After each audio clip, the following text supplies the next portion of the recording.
Hello beautiful souls and welcome to my channel. Welcome back to those of you who are returning to the space. I'm very glad to have you here. So today we're doing a pick a card.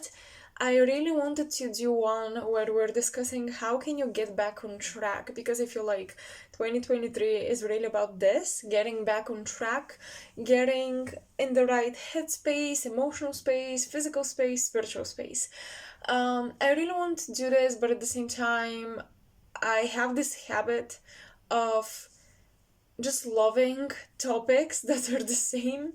I have this habit of just loving topics about self growth, self development, and I still will do this. I'm still going to read How Can You Get Back on Track in this pick card, but I felt more inspired to look into the Akashic records and see what is predestined for you at the moment, what the stars have in store for you at the moment, basically the next cycle or the next time capsule that you've set yourself up towards.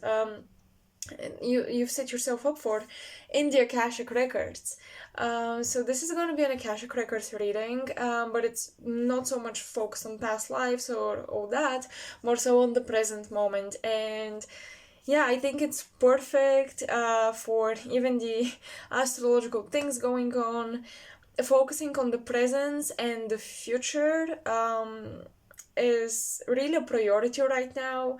I think we should really get into this, as I said, headspace of prioritizing the present moment and prioritizing the future, and how can we link the present and the future.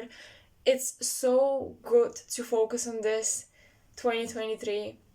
And even right now with the new moon in Aquarius, which is literally today, 21st of January when I'm filming this. So yes, without further ado, without more introduction, I'm going to show you the crystals for the piles. So group number one, or pile number one, will be this beautiful crystal. You can see how I've chosen very similar shapes for the crystals. They're all not perfect spheres. They're like egg-like. This one is like a rectangle with rounded corners, but it's just so pretty. And yeah, there's something about this shape that I really resonate with, being accurate for the present moment. This is gonna be pile 2. I'm getting a little off topic with these shapes I'm explaining.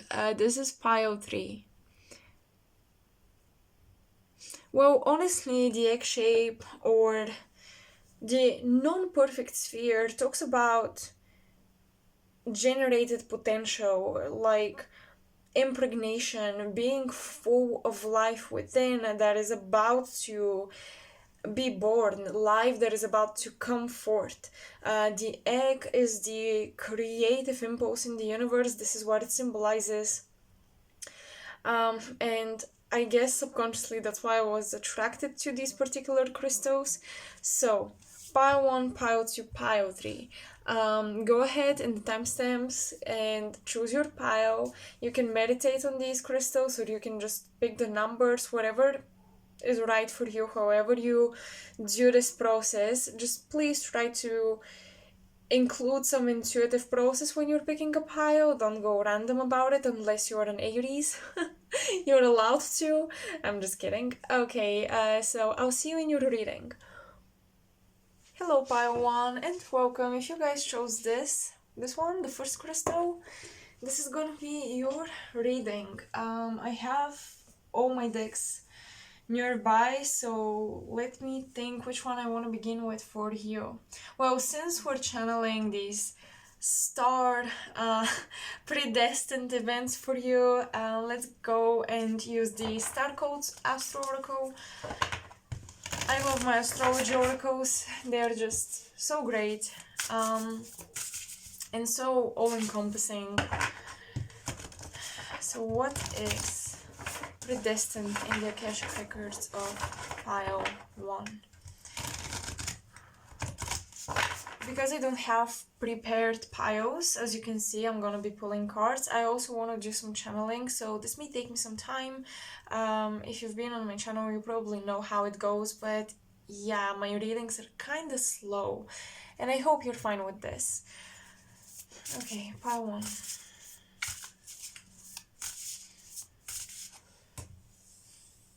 I see a rainbow.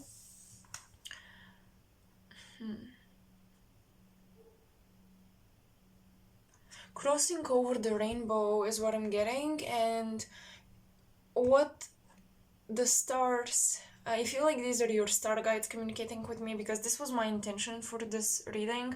So what your star guides are telling me is that you're crossing over a very happy moment or something good, something lucky that happened to you. It wasn't that big, but honestly, having this small experience is giving you a lot of hope for the future.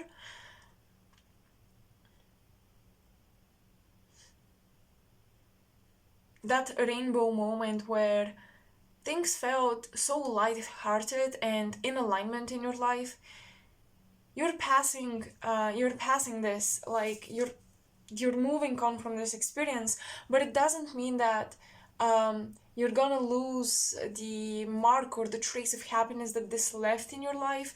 This is what they're saying. There is some fear around letting go of something that was relatively good in your life and made you happy, but it wasn't like the ultimate climax of happiness or reaching your dreams or potential. It was more of a curve that gave you this bounce effect, or bouncing support, because you were supposed to bounce onto something better, and now that you're still flying up in the air as you're crossing over this rainbow moment, you don't know exactly where you're landing, pile 1. So the star, oh my god, okay, your star guides have the habit of laughing at you, but also sometimes even at themselves, because they find it silly how they think you would understand their messages 24/7, but you don't really, because yeah, we're on different levels, and they're laughing about it because they're like, how come we're so silly still not understanding humans? Yeah, they thought they really knew human nature, but they obviously didn't. So yeah, they're laughing about miscommunicating some messages and this causing you anxiety. I mean, they're not laughing at your situation, but just how they approached it. So I'm getting this relationship with your guides where they are trying to get at your wavelength and frequency in order to communicate better with you. But in the meantime, while you don't know exactly where you're landing, they're encouraging this comedian archetype to come out from your psyche and play with. You should be playing with like jokes and laughing at situations that make you afraid. This is how your guides encourage you to overcome these fears.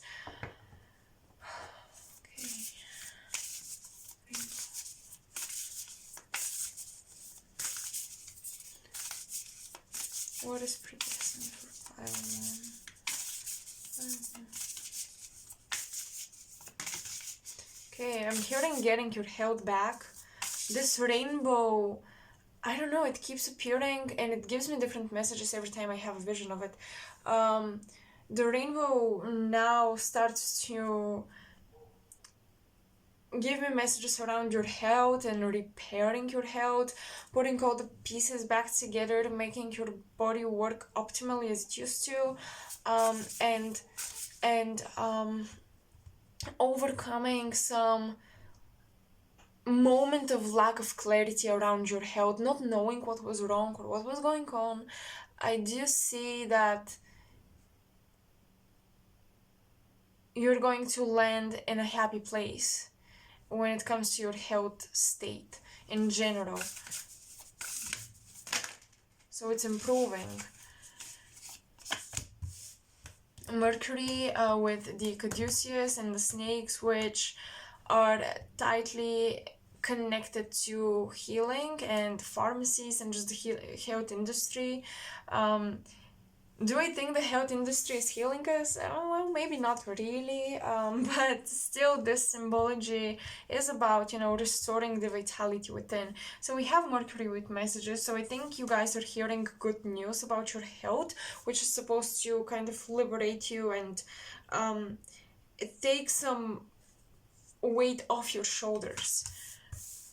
Imam Coeli, or the IC in astrology, the 4th house, the root, and the 8th house, mystery. Ooh, oh, that's interesting. Some of you may realize that the health issue you've been dealing with was an ancestral, an inherited one. It was genetic, and now that you have this awareness, you have like control over it. You can do something about it.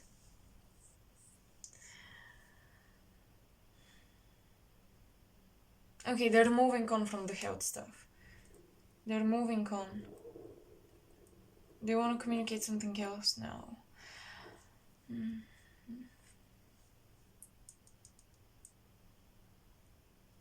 What is predestined for you at this time, and what is laying in your star Akashic records? That's interesting, but I'm getting, once again, understanding something, some truth on a deeper level about your genetics, pile 1, and about your lineage, about your ancestors, and perhaps this was kept secret, or this is a taboo information about your ancestry. Maybe it's a little dark or even a little occult with the 8th house. The 8th house can be dark secrets, but it can be just mysticism and occult topics in general. It doesn't necessarily have to be negative. It's just hidden because it's not socially accepted or normal to talk about. And because you have the 4th and the 8th house, these are both water houses, Cancer and Scorpio. So this is directly, these messages that you're receiving are directly tied to your ancestors. There is a very psychic, open information with your ancestors right now. Your star guides are emphasizing how your earth lineage matters, pile 1. It's not something you should be ignoring, or you should feel like you want to put a distance between you and your biological family and ancestry, because it's important to really understand them and the history, because there might be more links to your galactic family than you expect in your biological earthly family.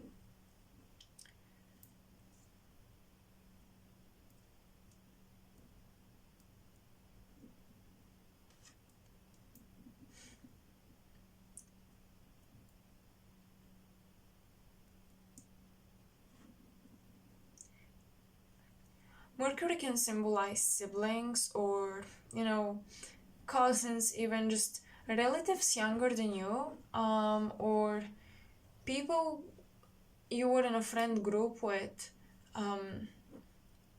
when you were young. So there is this returning to the past and fears that stem from your past when you were younger, maybe things that happened at home.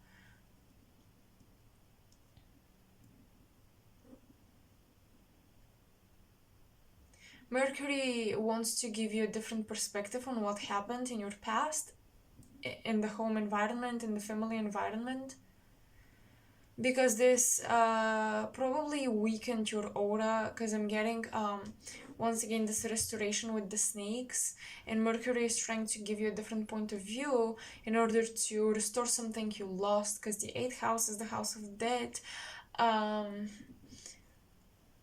It's the house of Scorpio, and it's funny because Cancer is about nurturing and Scorpio is about malnourishment, because it's fixed water. If this is cardinal water and it gives life and a beginning to the water element, which is generative of life in general. Scorpio kind of kills the generative abilities of the water and the life in the water because it's fixed. So it's like the lake with the mud at the bottom. And I think that you guys are trying to shake up the mud, shake up your past a little bit, bring back life to something from the past.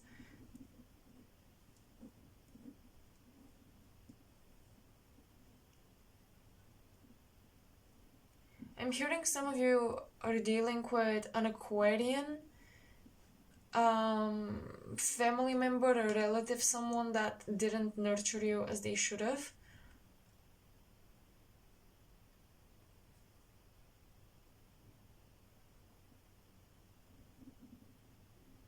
There was an aversion towards this person, however you're very much like them. You take after them in many ways, and your galactic family really is emphasizing your biological family because they're saying that in this human matrix, mirroring is a huge deal. And as much as you judge somebody or you don't like them, you really should check in with yourself. How much of them are you mirroring?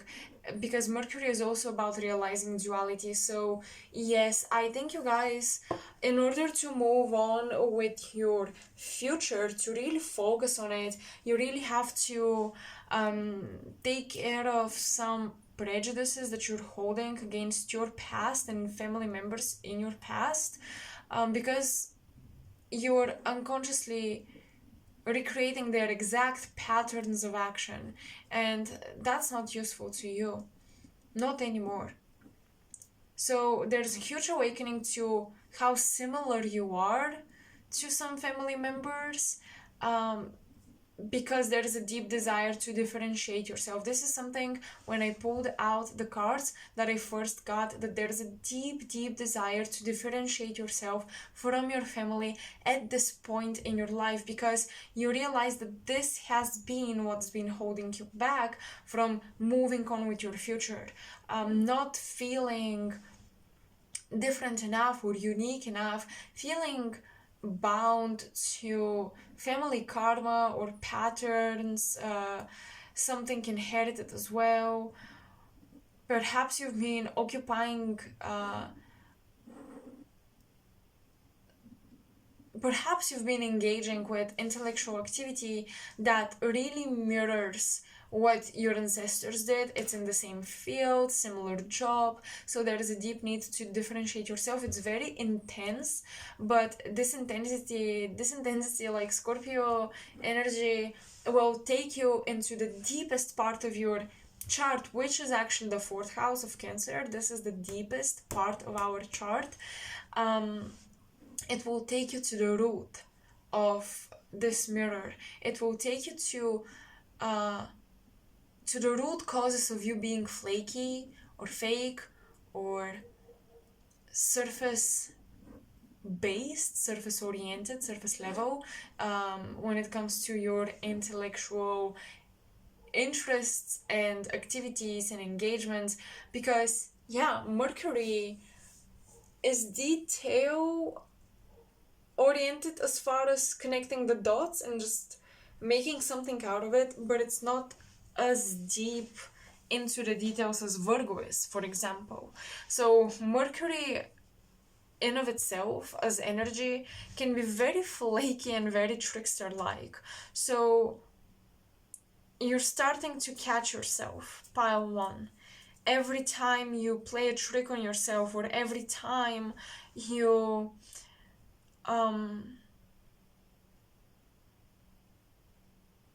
you're staying on the surface of something and you're not allowing yourself to dive deep enough. I do see deepening of your knowledge also. That's in the future. It's almost required from you, because deepening this knowledge will help you with a household and with a business, because the eighth house is about exchange of money. So I do see that you are destined to be collaborating with somebody, but you need to deepen your knowledge on a subject in order to do this collaboration.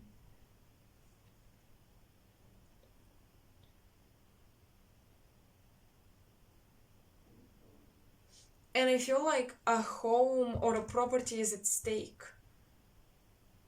So that's why this whole realization around your family and your ancestors is so important.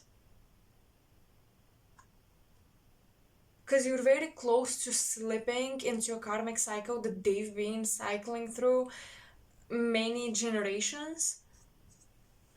The star guides don't want to allow you to do this. And that's why they've been a little demanding. There is definitely this pressure to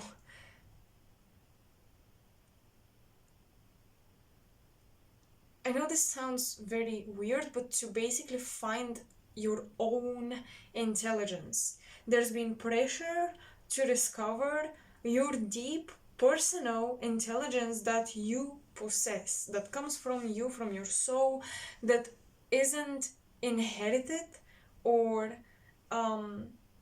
taught to you. I feel like you guys are freeing from a lot of 8th house stuff, a lot of codependencies, attachments, in order to enter free will based relationships.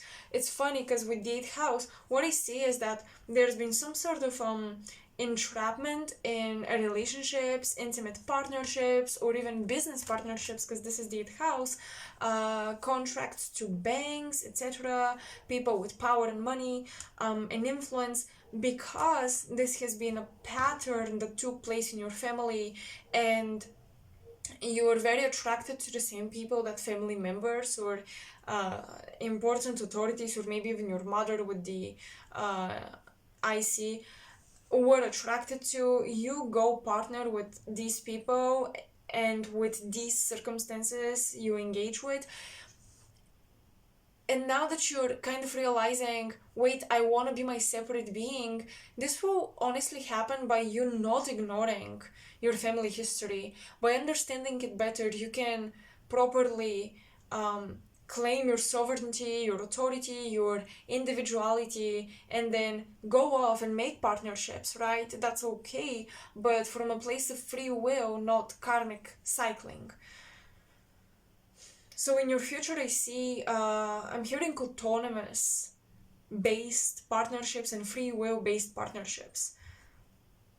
Through discovering your personal intelligence, your personal interests, likes, preferences, discovering how you think on your own without much of the influence of the family environment.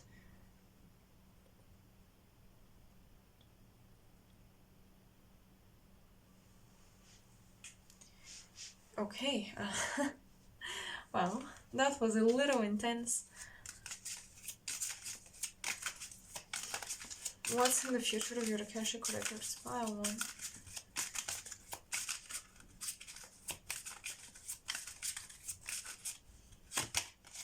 1. Orion. Oh wow.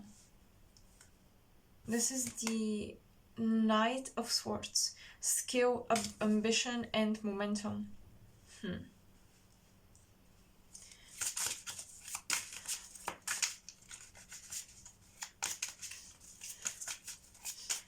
Pile 1. This deep discovery that's taking place behind the scenes will help you overcome, win against competition. I do see competition. I do see any academic field for you right now being a battlefield. And for some reason, this is... For some reason, even your star guides are like, it's okay for you to be a little competitive. Because I do sense people or even just situations in your life, situations that also hold consciousness. When I say people or situations, I want to clarify something.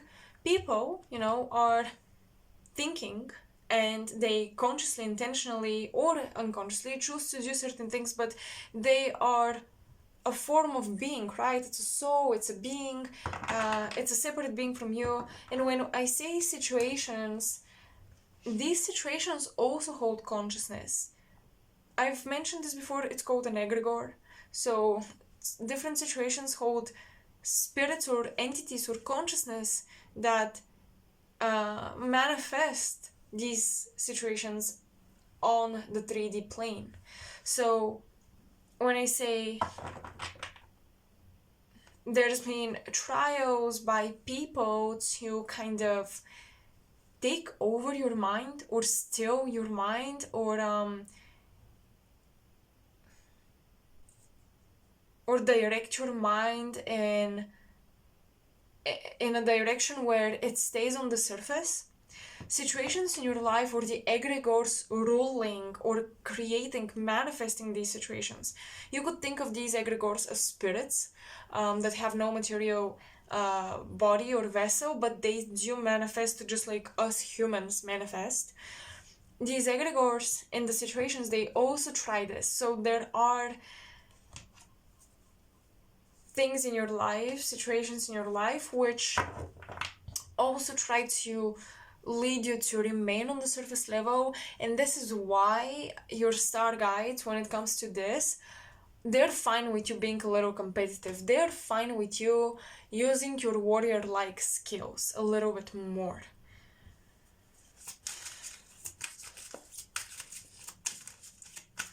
Skill, ambition, and momentum. Well, pile 1, you'll be dealing with competition. This is for you to learn how to be a little bit more confident within yourself. Healthy competition, a healthy amount of battles will show you that you're actually capable. There's nothing to fear. There is no need to be insecure because you think you're incapable of winning this war or this battle.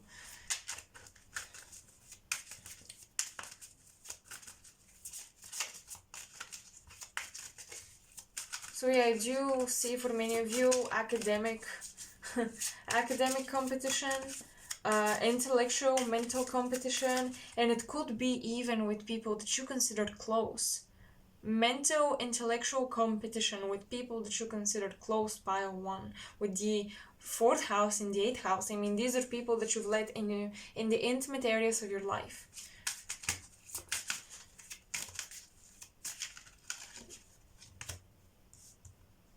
Four of Swords. Courage, guardianship, conservation. It's funny because Mercury, the 2 snakes, make me think of the snake in the garden, right? That talks about the tree and the tree of knowledge and makes Eve eat from it and so on. So there are 2 sources of information in your life, and you must pay a lot of attention to differentiate them. There is a source of almost forbidden knowledge. Things that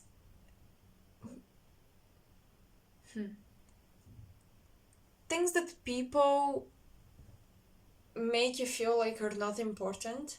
I think that this is where this intellectual competition comes from.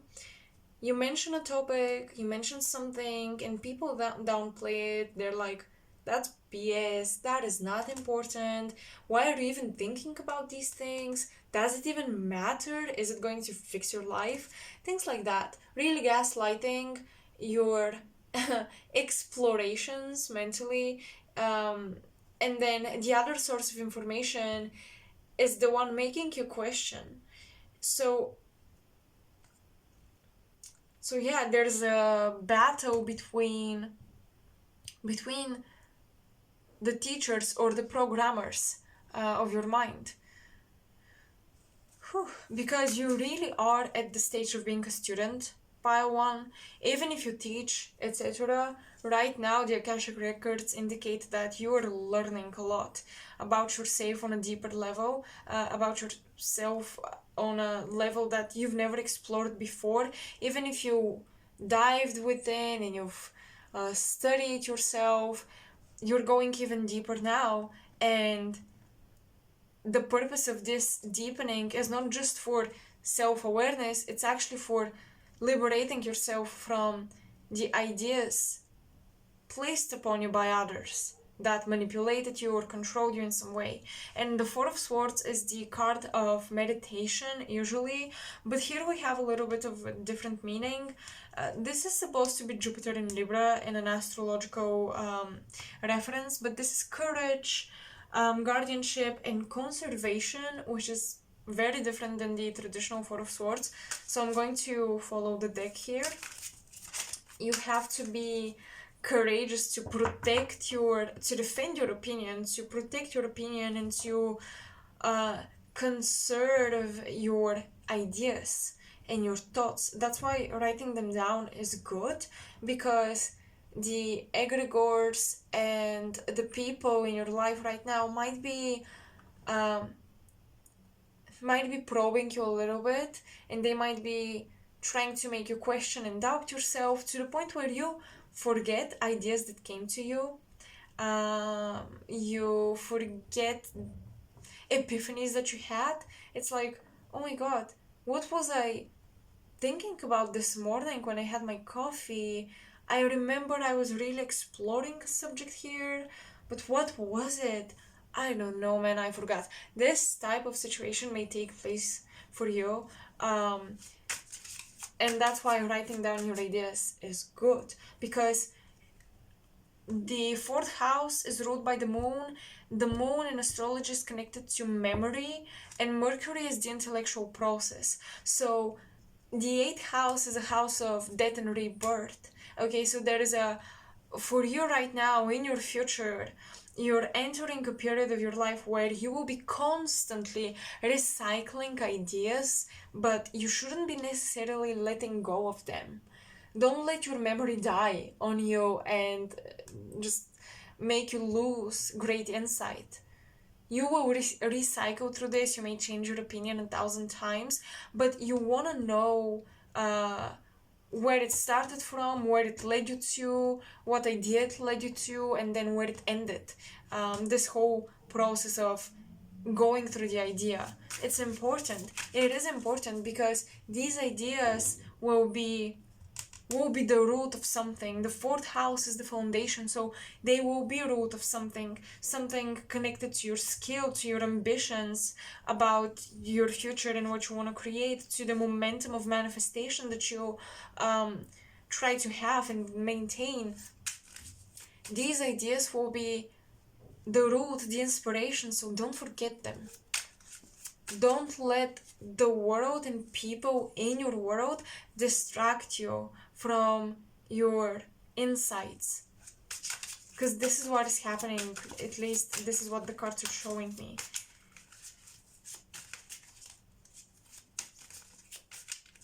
I think you're mentally targeted a little bit because you're onto something.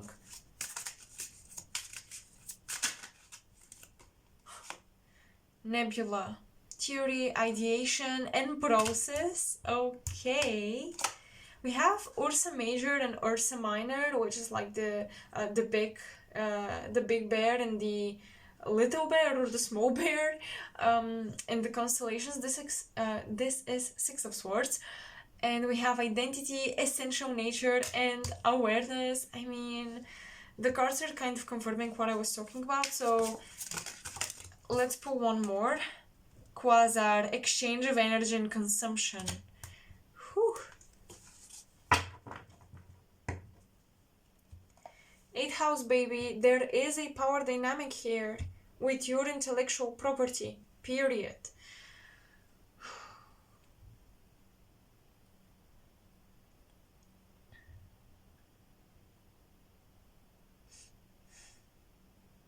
I'm gonna say it as I see it. What I think the next stage in your Akashic Records is, or according to your predestined events in the Akashic Records, is that you should be doing the research you've been postponing. You should be doing the research you've always wanted to, but you never had the time for. You should be exploring the ideas you always left hang in the air and you never really found the root of them. This is what you should be doing because honestly, this is a huge body of work that's scary for you to finish or complete. This work can be expressed in many ways, but because I want to be specific, I don't want to be like fully expensive with this reading. I know it's a collective reading, but I'll try to be specific. This will be turned into a magazine or a book. As cliche as it sounds, yup, writing a book, because this whole research, it will really open a lot of doors for exploration that will be useful to other people as well, not just to you.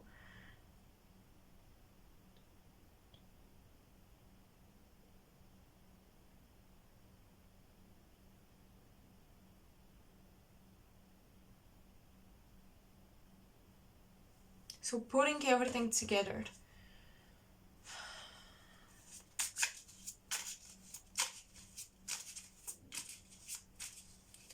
What is the next stage? Yes, pile one. The next stage of your Akashic journey is connected to preparing a huge body of work, of research and thinking and like comparing different sources of information, categorizing a lot. That's also something we see. Intuiting a lot of this information. That's also important. And it's funny, you see the nebula with theory, ideation, and process, the little eggs of this phoenix. I feel like some of you will. I don't know if some of you are teachers in elementary school or something, but it's almost like I'm seeing these very young students. And you're almost like one of them, but at the same time, you're progressing so quickly in your research that you start to teach your peers.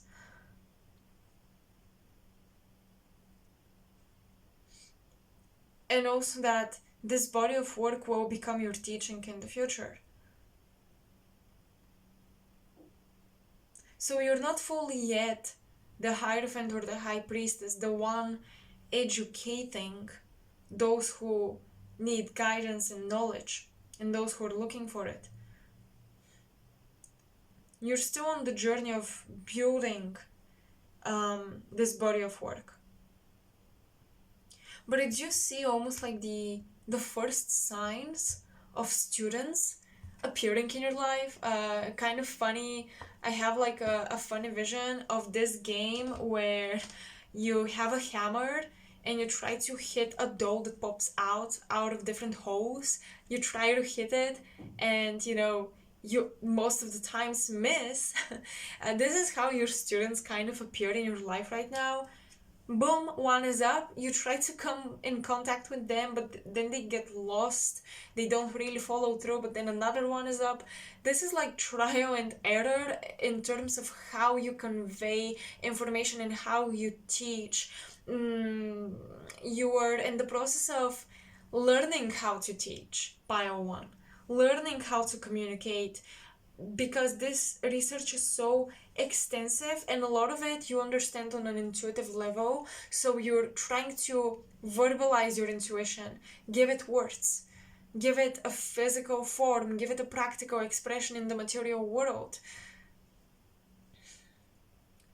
and basically take all of these ideas that hang in the air and ground them so that you can share them with others and teach them with students that stay loyal and they go fully through the whole course of your work.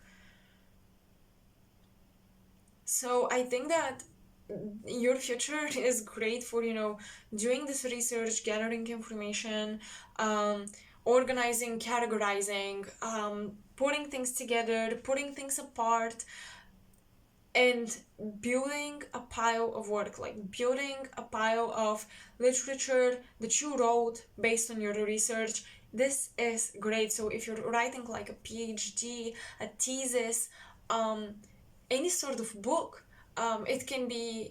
it doesn't have to be a scientific book, although I have to say, Mercury is a very scientific sign, but yeah, we don't have any astrological, it's a very scientific planet, I mean, but we don't have any astrological sign directly here. We only have houses, so I don't know if this is going to be abstract artwork in the form of words and writing, or if it's going to be more scientific oriented. But yeah, there's something about genetics here that really is coming through. So genetics, history, archaeology, this is really showing up, and you'll be writing about this.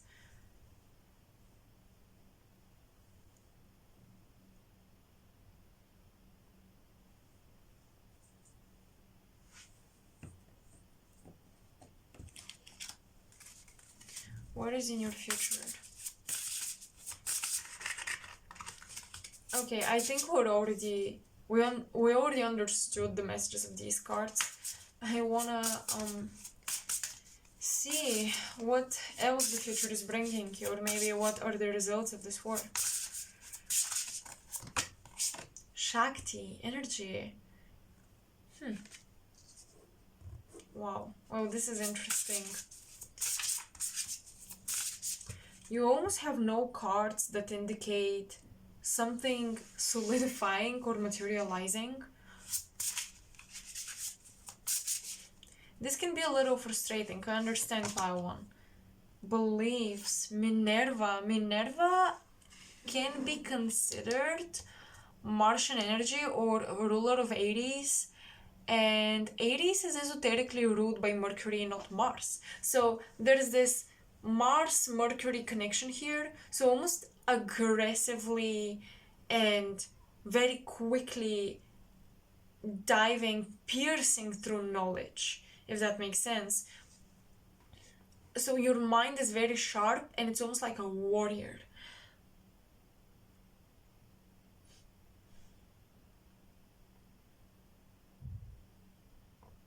You're cutting through the thorns and bushes and the forest, and you're paving a path in a very treacherous field, in a very confusing field. So yes, I think that the next stage of your mission, destiny, however you want to perceive it, your North Node, is to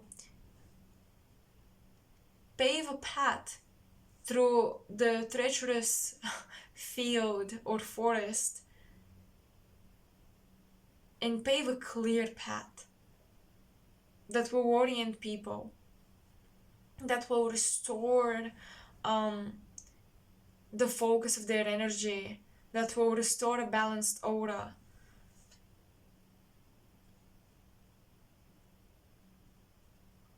Didn't I mention about how egregores or people could be like distracting you, stealing your information, making you forget things, basically distorting your auric field? Maybe your research will have to do with energy and aura and belief systems, maybe different cultures and how they perceive the chakras or aura or something like this. But it could also be with trying to scientifically back up new age energy ideas and trying to explain in a very grounded way the energy bodies, the energy centers in the human body. I'm telling you, this is something with genetics and a very fresh and unexplored territory that you're diving into, pile one.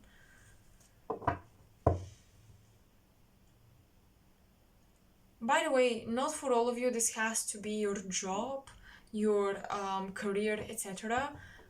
But it's very likely that it is for many of you.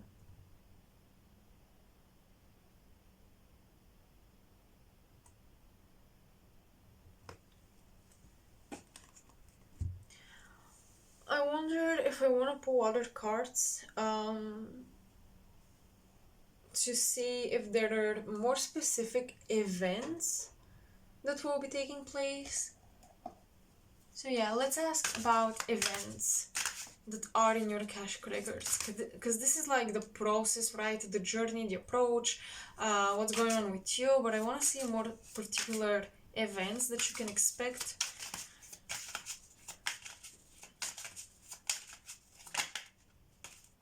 Too many cards, we're not taking them. Okay, one card. Well, okay, the Five of Pentacles really wanted to come through. Oh, sorry, Five of Cups.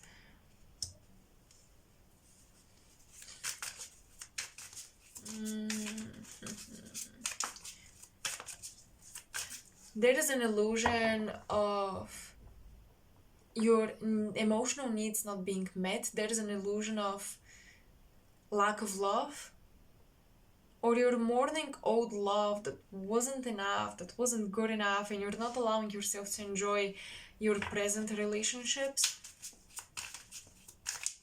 So be careful to not sabotage a present relationship, because you project so much of like, but it's not the same, you're not her, you're not him, I miss this person from the past, you're not them. Don't project that onto your partner, please. The Strength card. Perhaps there is a lack of lust, but there is a lot of love. And that's why, oh, Minerva, like, this mental energy, you have to be able to recognize virtue and to differentiate lust from love.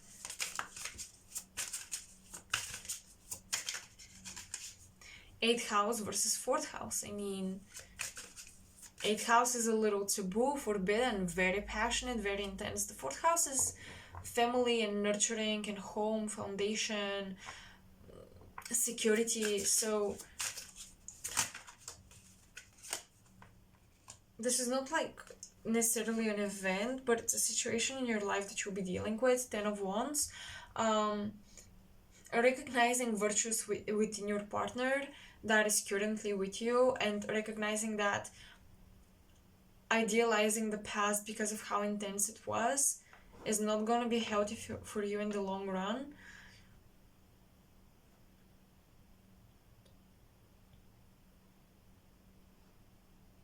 And you don't want to waste your energy, honestly, on mourning or reminiscing the past, or thinking that, glorifying it, thinking that it was better, because it will tire you out. 10 of Wands, this is Saturn and Sagittarius. It's about restricted expression leading to exhaustion.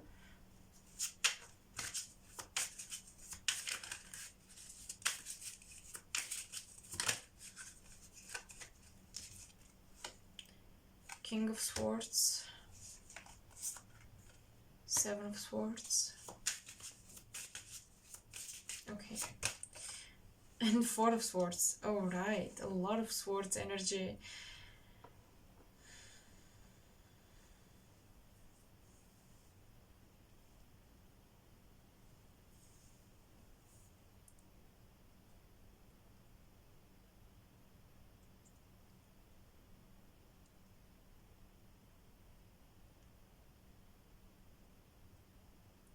I think you're not letting anyone anymore deceive you or control you or manipulate you or cheat on you. Cheat on you in a relationship, or cheat you in any other situation, like, break a promise, do something behind your back, etc. The 10 of Swords of this exhaustion is backed up with the Four of Swords of rest, meditation, rejuvenation, sleep.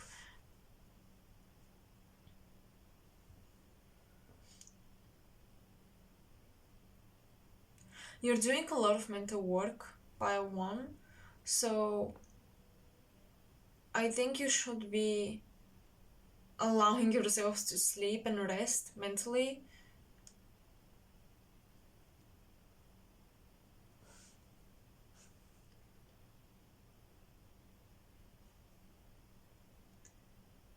This King of Swords is interesting because most getting some limited contact to a father figure or a masculine figure in your life, a boss perhaps, or just, yeah, masculine figure in your life that you used to have great conversations with, or you waited for their approval of your ideas.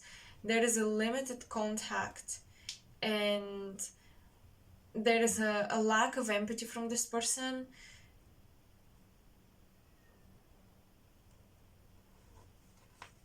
Separation or a breakup, I don't want to see that, but it is possible because I do see huge differences in virtues and values and morals that tire you out. Between you and your partner, they really exhaust you. It exhausts you to deal with these huge differences, and it exhausts you to pretend you're okay with them being a certain way and that they're okay with you being a certain way.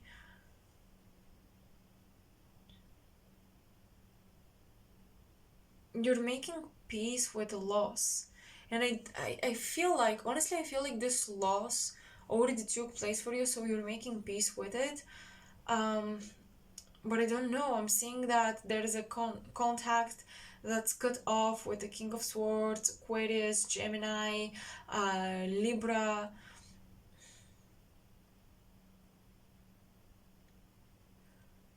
And you're fighting your instincts to go back to them or try to fix the connection. You're fighting this instinct because you realize it only, every time you tried to repair this, it only led you to more exhaustion. So I see a huge shift of your focus more on your work and developing your mind instead of wasting all of this energy on a person or a relationship where you didn't receive the approval or the validation you needed. That is, which is normal. It's normal to want to be validated by somebody you love because they love you too, and yeah, it's how you can support each other, motivate each other, etc. But I'm getting this connection where this person grew cold to you, and it's just not the same really. So yeah, communication contact has been cut off. That's what I see.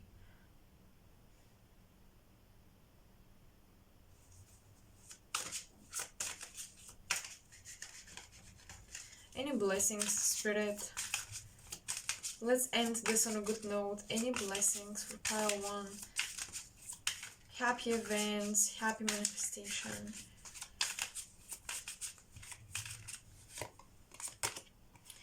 The Sun? Well, couldn't be happier than that. And the Five of Pentacles. Ooh, great financial improvement. Great financial improvement, pile 1. I feel like finally these ideas that maybe weren't generating income, they finally do because you're organizing your work in a different way. So yeah, they will finally generate income. I mean, with the 8th house and this exchange of energy and consumption, I got this feeling of like money and collaboration and just people giving you money for your work. So yeah, definitely benefits financially from all that you've done, from all the work that you've done.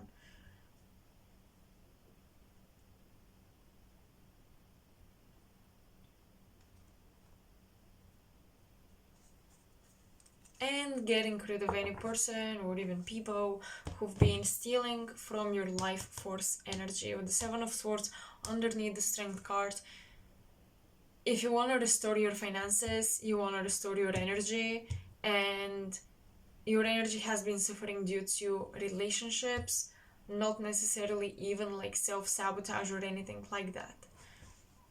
So pile one, this is what I see that you're dealing with in your Akashic records currently. I hope this resonated. Let me know in the comment section below. Of course, this is a collective reading, so there might be details that I missed out on.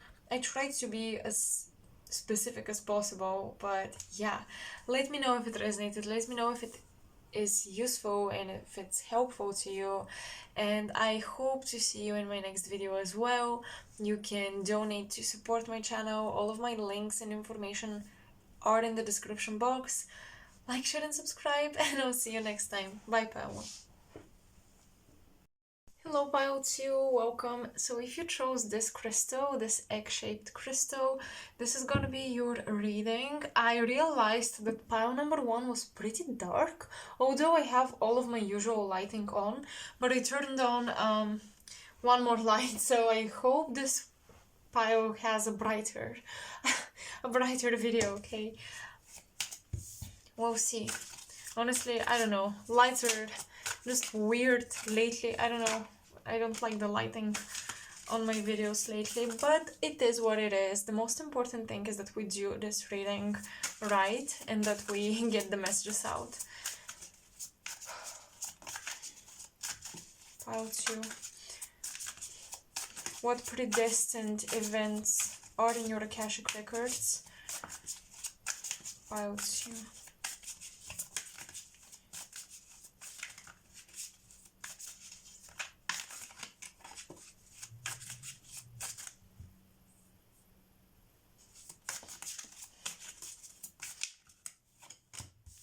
I heard collapse. Something is collapsing in your life. I'm also getting a lot of different galactic guides and families come through. You're very mixed.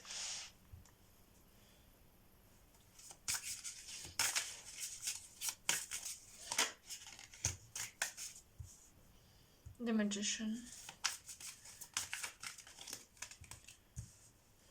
You have a lot of tools, so what's predestined for you is to find a lot of tools, pile 2. Specifically this year, but also in general, the next stage of your evolution, of your mission, of your Akashic Records work is to find a lot of tools and use all of them to mix and match the tools and skills you've already developed. But I do feel that you're discovering new skills rather than using the previous ones. I am getting this fresh energy for you, definitely very fresh. So yeah, it's not just your old skills. You can still use them. Obviously, we always use the past foundations, but I am feeling new discoveries here.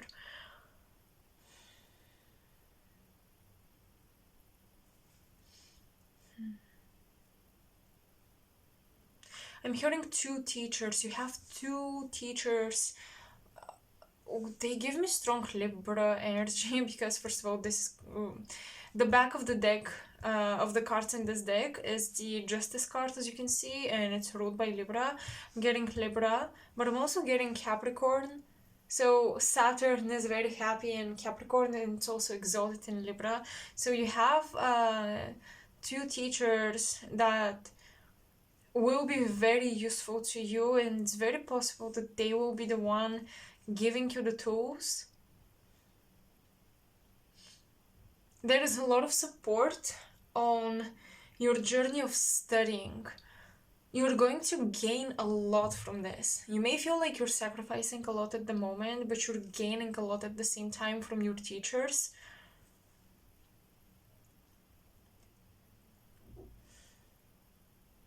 Because instead of going off and doing your own thing, you might be sacrificing basically time for a project or something, and you're choosing to learn a little bit more, enrich your toolkit a little bit more before you go on and do your own thing. But that sacrifice of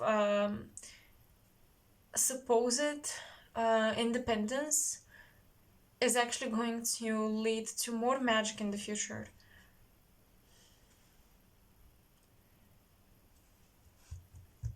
You're having a lot of doors piled to you. You're picking and choosing. Potentially, for most of you, this is two particular doors, two particular directions in life.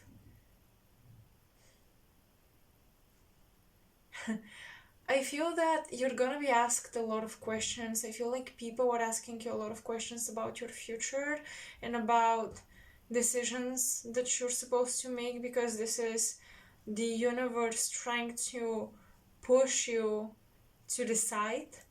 But yeah, you're maintaining this indecisive state and trying to keep both doors open for yourself. Wow, okay, we have the Lovers. It's interesting because this is Gemini energy and we do have Mercury, but I have to say that Gemini esoterically is ruled by Venus, and it makes a lot more sense when it comes to the Lovers card and why it rules the Lovers in Tarot.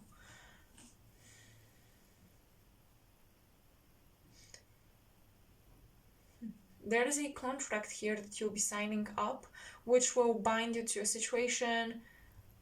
I would dare to say long term.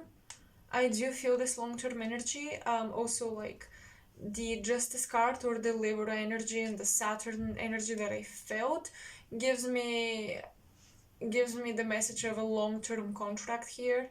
So, developing your skills and enriching your toolkit, enriching your abilities,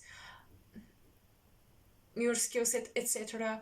This is connected to signing up a long-term contract where you're collaborating, you're not going on your own necessarily. So collaboration is highly encouraged at this time, and long-term contracts and legal protection is also very encouraged at this time, and this is something you'll be dealing with.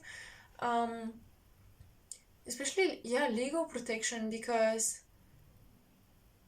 I'm getting you'll be collaborating with somebody that is not necessarily supposed to stay in your life forever, this business partner or this teacher, and you need some legal protection so that you can take your ideas with you and develop them even after you part with this person. And the Emperor, wow, this is funny. 3 major arcanas, and remember how these both were like, two possibilities, 2 options, and I was talking about sacrificing your independence for the sake of studying. Well, one option is the Lovers, where you collaborate, and the other option is the Emperor, right? Being independent, being your own boss, having your own business. But look at this pile too. This spread is also past, present, future. So because we're already looking into, what's about to happen, this would be most recent future, and distant future. Okay, so the most recent future is a very successful collaboration, a very successful union, and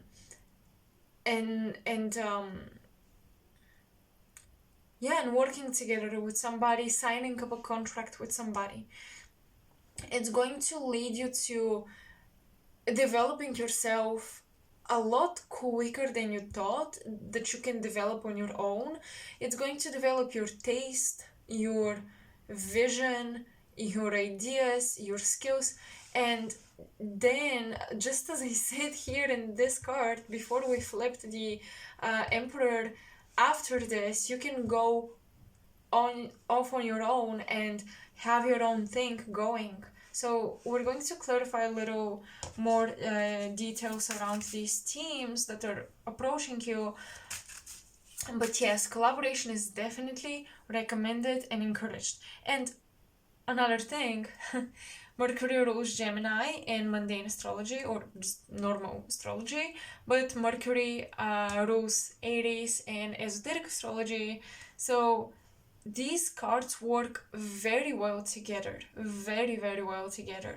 And if you think about it, the Emperor would be opposite to the Justice card, right? Because it's almost like a Aries Libra, or uh, independent rulership versus court and law restricting you, and the Emperor is like, who are you to restrict me? So it's similar to Aries Libra opposition, but this one here, this one card that talks about contracts and talks about relationships actually works very well with Aries.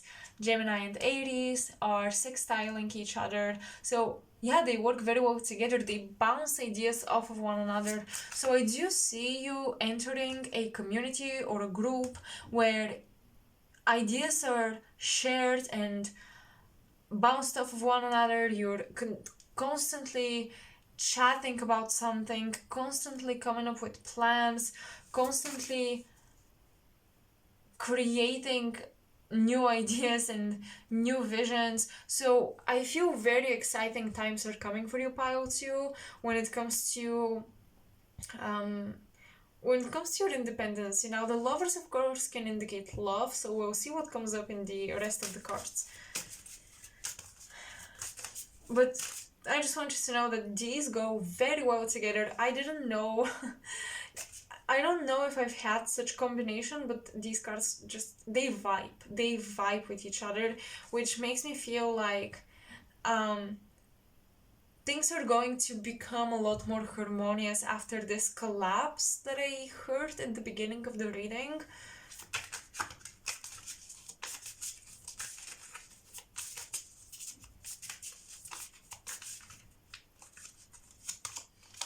The Fool. Alright. Another major arcana. Big stuff, Pile 2. Big things. The Dead card. Okay.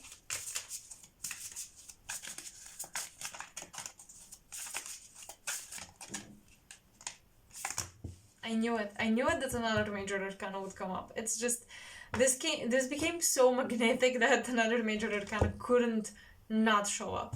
Okay, so we have the Judgment card actually, which in this tarot system, Telema, is called Aeon, or yeah, an Aeon, whatever. The Dead card, the Fool. Okay. You know, Fool, and we have like other languages naming the cards here, because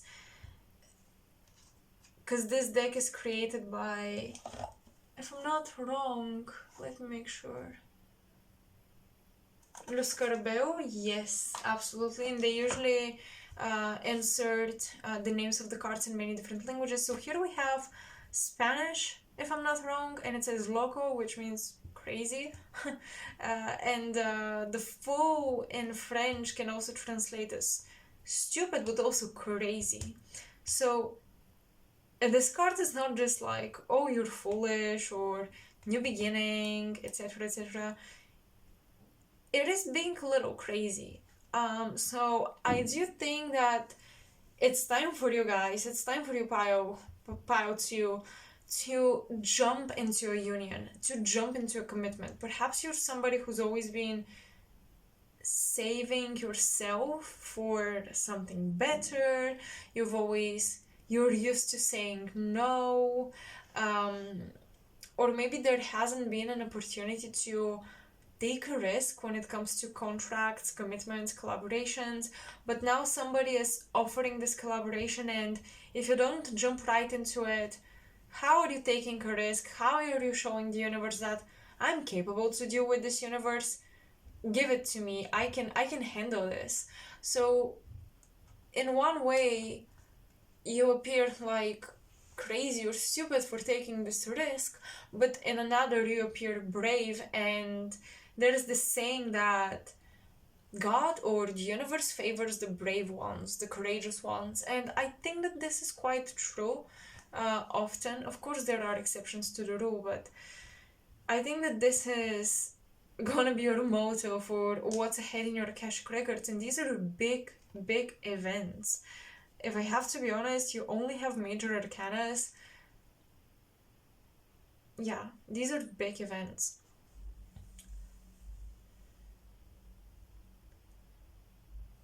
Now something is collapsing here. You have the Death card underneath the Magician.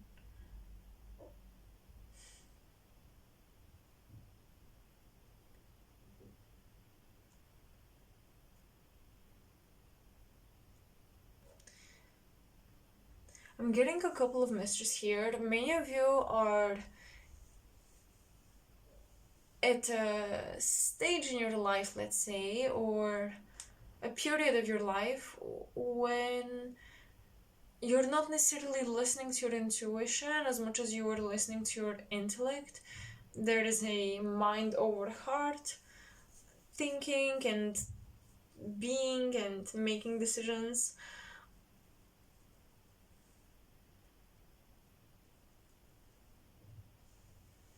Yeah, your intuition is a little shut down by your logical mind, I would say, and also by greediness. You see, Scorpio, or the Death card, is a very magnetic card, and it is intense and transformative. But this transformation is meant to make you more valuable. This is the alchemy, this is the process of becoming the Philosopher's Stone. So you are on the path of becoming more valuable. But where this is happening is really in your mind and also in your manifestation. If you've been manifesting on a small scale, you're encouraged to increase your manifestation, to focus on a bigger goal, to think of your ideas as more valuable instead of just thoughts that pass by and through your mind. They're not that, they're a lot more valuable, and they come from a much deeper place, and they're, yeah, much more important than you give them credit. So yeah, there is this need to honor your intuition and honor your ideas as if they're precious gems given to you and not just something you are entitled to. Having great ideas is not something you're entitled to. Often you've worked on your consciousness enough to open up yourself for these ideas, but these ideas are alive themselves. So the fact that they chose you and they wanted to come to you, you really have to value this.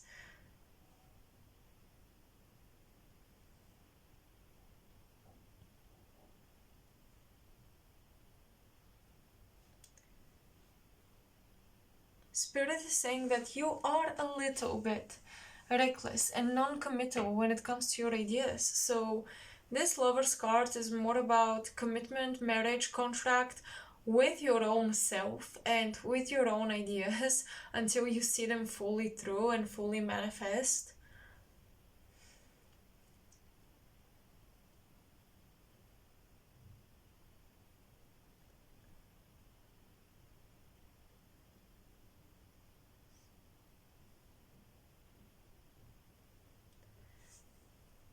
This card is specifically to represent Horus as the new age or the new era of humanity and human consciousness, the new representative of the sun and solar consciousness, basically a new era, something like Christ being the new religion,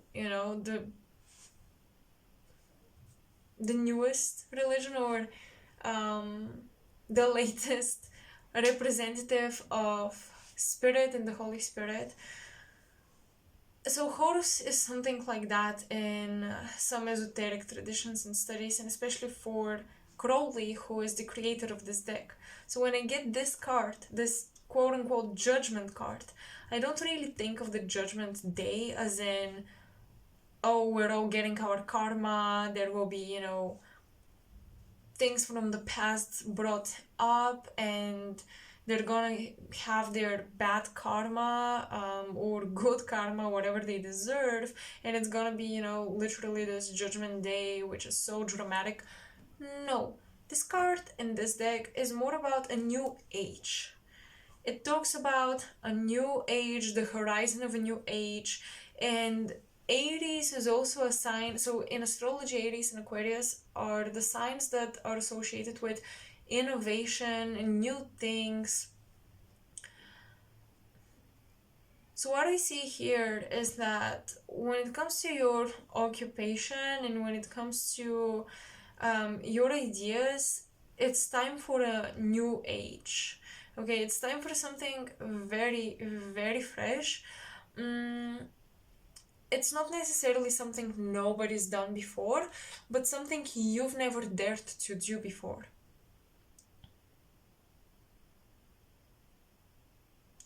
A lot of your quote unquote children to Isis, especially if you have markings of Sirius in your chart, or you have a close relationship with the star system, you can consider yourself a child of Isis. She is going to be very supportive of any new age you want to initiate into your own life. Because what I see is that you will be put on a throne and you will be put in a position of power, and you're supposed to create a new movement, or, you know, expand your horizons, conquer new territories with that. You're not supposed to just sit within that power and enjoy it. You're supposed to grow it and expand it, and potentially even collaborate with people who can help you do this. But yeah, I see that many of you are supposed to shift into leaders from the position of a follower. This is what's in your distant future. But before that, I still stand by what I said, that you'll be working with specific teachers, and these are not the types of teachers that will teach you how to teach, or, you know, continue their tradition. These are teachers that will initiate you into skills and magic and abilities that are supposed to propel you on your own path. What I see here is that you're not continuing a tradition that's been taught to you. You will be learning something to develop your skill set, but you won't be continuing this in the same way.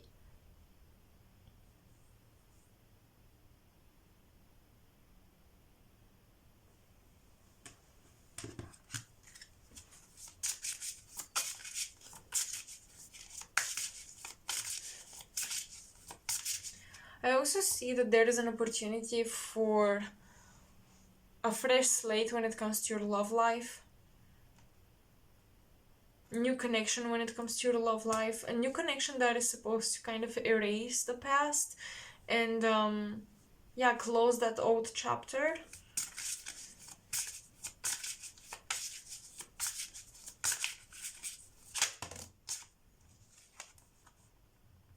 The fifth house. With the trust of a child, fun romance, making art, do it dramatically. This is the house of Leo, the power of love, investment, gambles, and other games, your creations. Yeah, the fifth house is your creativity, your hobbies, it's gambling, it's your children, it's love and romance and passion, and the love and the lust for love.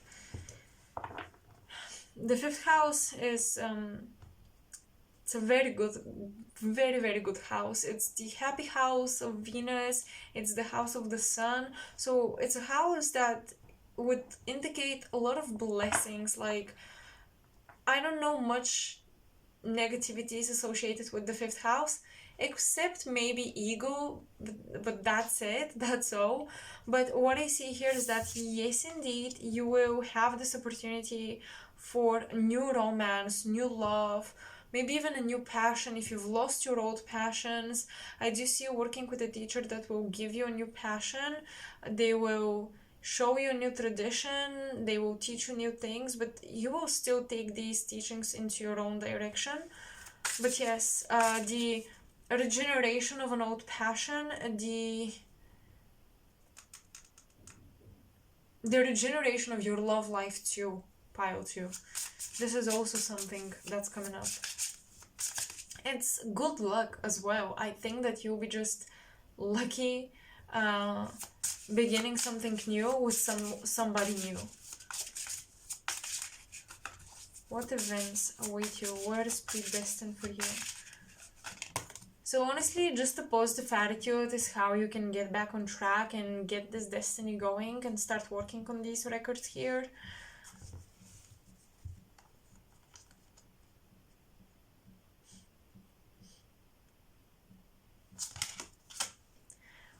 We have Pluto.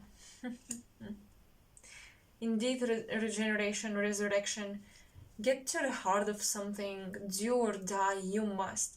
Okay, yeah, Pluto is very extreme. The Death card is also very extreme. It's a black or white mentality. And underneath the Magician, I think this is about resurrecting your magic, remembering and going back to your magical abilities or manifestation rituals. Get to the heart of something, to me, is what I mentioned before, getting to the heart of an idea and fully seeing it through. Scorpio, after all, despite connecting to the Death archetype, it is a fixed sign, so you're meant to dive very deeply into an idea and to fully finish it. The only issue that I have with your cards is that you have no grounded cards, no fixed energy except for maybe Scorpio, but it's still, Scorpio is a very challenging fixed sign because it's fixed, but it symbolizes dying and being reborn. So it's the constant fixation of change. Like, change is a fixed rule in the world. Everything is always going to be changing and transforming one way or another, visible or invisible. And Scorpio represents that fixation of non-fixation. You know what I mean? So it's a very intense and contradictory archetype to work with, and that is the only archetype that slightly indicates holding on to something. So what's ahead of you, honestly, is gonna be a journey of constant change, constantly letting go of ideas and being very unsure which one is worthy to hold on to or to ground. And I want to say, well, this will be different for everyone here. Like, what idea would be worthy for you to hold on to will be different for everybody listening, but I will still pull cards for this and try to see what's going on. But here we have dealings with political power, or even people who are into the resources industries like gas, oil, electricity. These industries, this is very, very Plutonian. This is the Pluto field. Banks as well, this is the Pluto field. So I think that you'll be talking and having conversations and exchanging ideas, knowledge and tools, life hacks with people who operate behind the scenes, but they operate very global mega structures. And global mega associations. You will be talking to people like that. So I want you to, this is, oh my goodness, this is so specific, but it just, the message just hit me so right. I want you to prepare in terms of your manners and language and how you dress, the dress code, what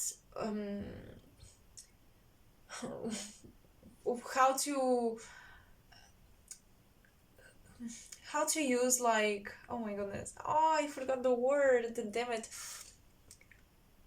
which spoon which fork should you be using when you're dining somewhere, because I feel you guys are going to have conversations with some pretty big people that will give you insights, they will give you life hacks, advice. You might even become a apprentice for some of these people.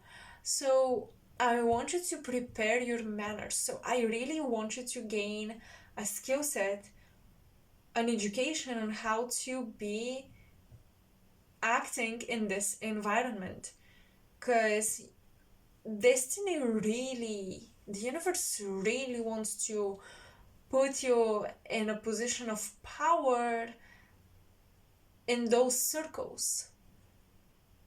And because I'm not really I don't really fancy the elite, let's say,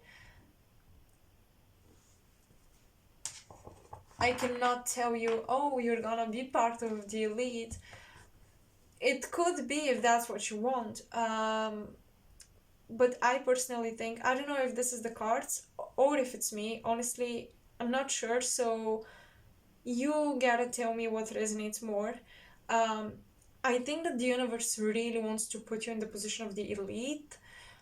However, you should decide whether this is for you to change it and to innovate it and to basically not continue the tradition. What I was talking about kind of makes sense. Not continuing the tradition of the elite, but changing it from the inside out. Or if you wanna simply earn that powerful position and just bask in it and enjoy it.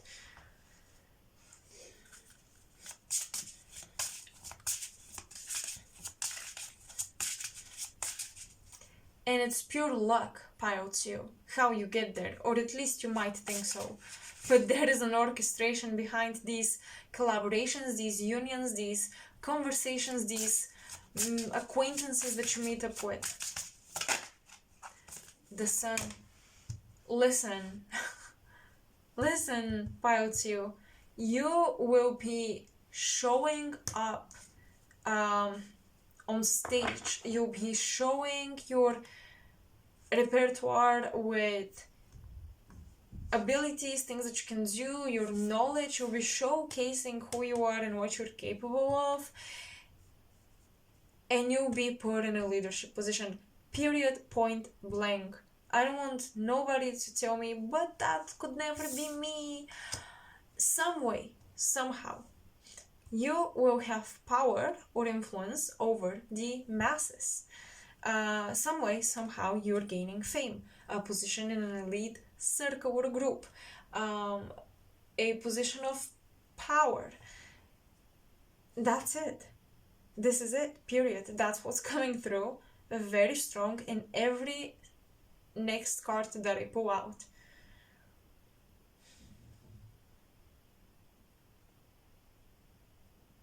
There is a lot of masculine energy if you haven't noticed. Pluto, the sun, ruler of the 5th house, okay. Mercury is kind of neutral, but for some reason I still see it as a masculine energy. I don't know why.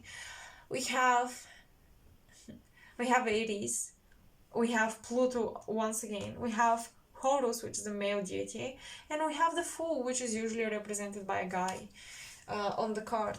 So yeah, a lot of masculine symbolism, which makes me think that you'll be talking to and connecting with a lot of powerful masculines, and you'll be in a masculine driven group, elite group or society, and these will be your teachers.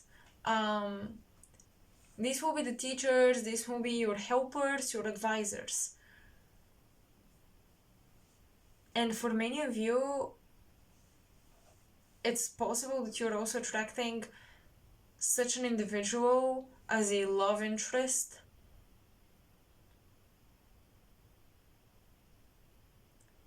So yes, your status in society is completely changing and it seems very lucky, but this is like a scene out of a movie, Pile 2. The way the whole thing is happening to you is like out of a movie.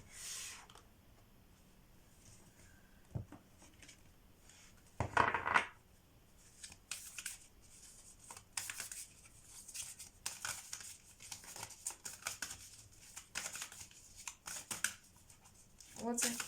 Oh, Horus. Horus. Son of Isis.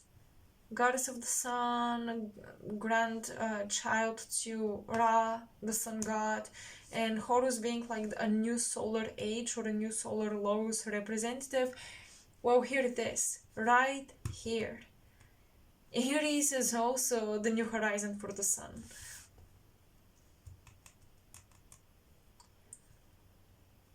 The sun is also exalted in Aries, I forgot to mention.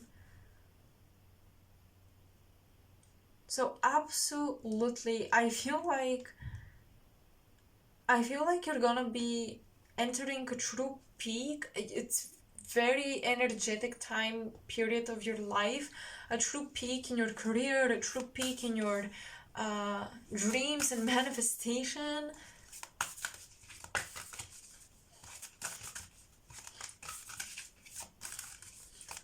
The ideas and the inspirations you're getting are getting more and more intense as time passes by, don't they? I really feel like that's the case for you, and they're getting more and more and more intense because they're trying to push you, kind of corner you and pressure you to go and do it and take action.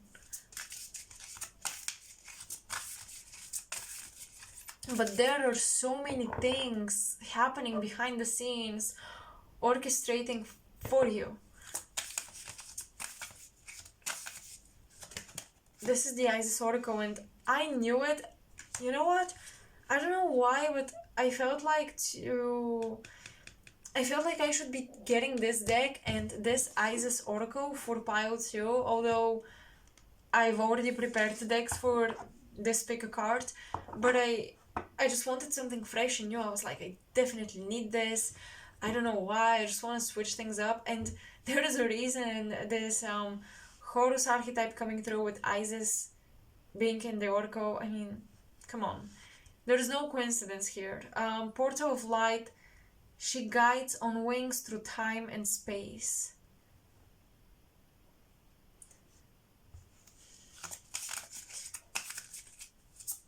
It looks to me like many of you are regaining the same power many of you used to have in previous incarnations, and you're stepping in a similar position of power that you used to occupy in past lives. It's something you've lost along the way, like a king or a queen that lost their crown and now it's put back on their head.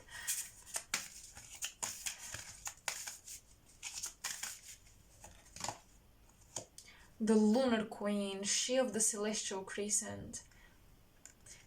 You know what the lunar queen is? This hidden support behind the scenes. The moon and the sun, I mean, they're super creative together. These are the two celestial bodies that make magic happen. The baby is born, Aries is born. So this lunar queen tells me that you have a lot of support behind the scenes. I want you to not fear, I want you to not question and doubt, because you have so much support behind the scenes, pile 2, in your endeavors. Only if you dare to do it, only if you dare to learn and take risks and start new educational journeys. Take this hand. The universe is really offering you a hand. Take it. Please take it.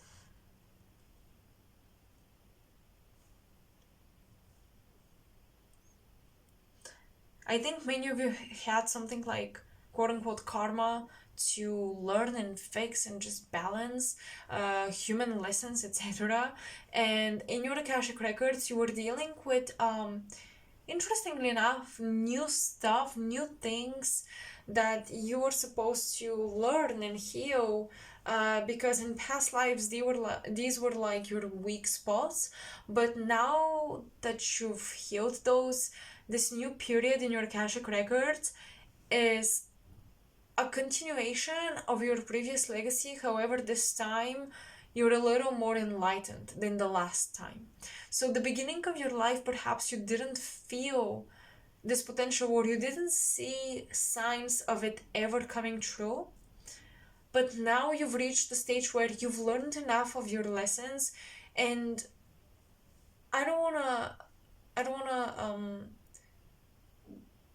maybe confuse you. You will always be learning lessons, but I think that you've learned most of what you needed in terms of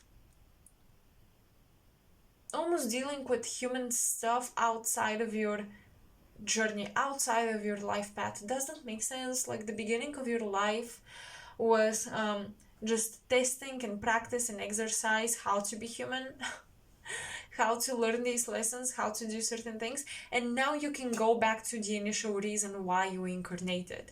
Like there was all of this baggage and all of these clouds that you needed to get rid of before you could go back to the initial reason of your mission and the initial direction of your mission. Now you're back on track. I can confidently say this as I see it in the cards.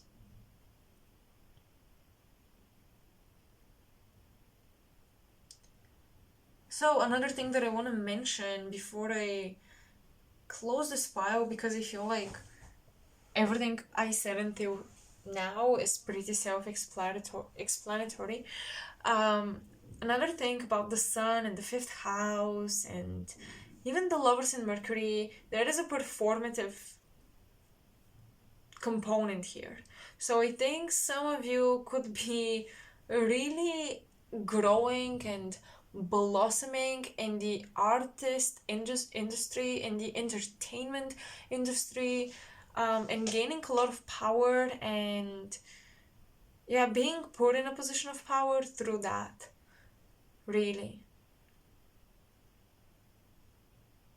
And perhaps you've been working a lot behind the scenes, and I also see you stepping strongly into your masculine energy, whether you're female or male, stepping very strong into your masculine energy after doing enough work in a more passive state, in a more receptive state, after learning empathy, compassion, intuition, and all of that.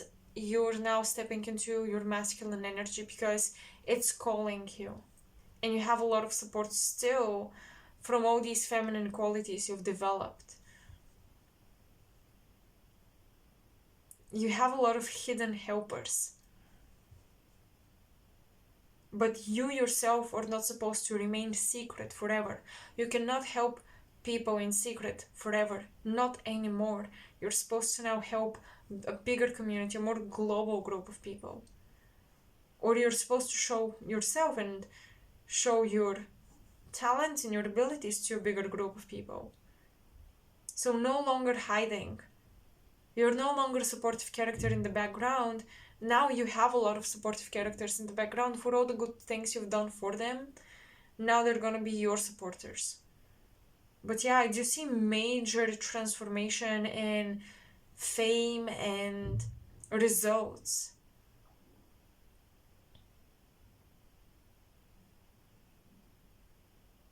There is a drive pile too.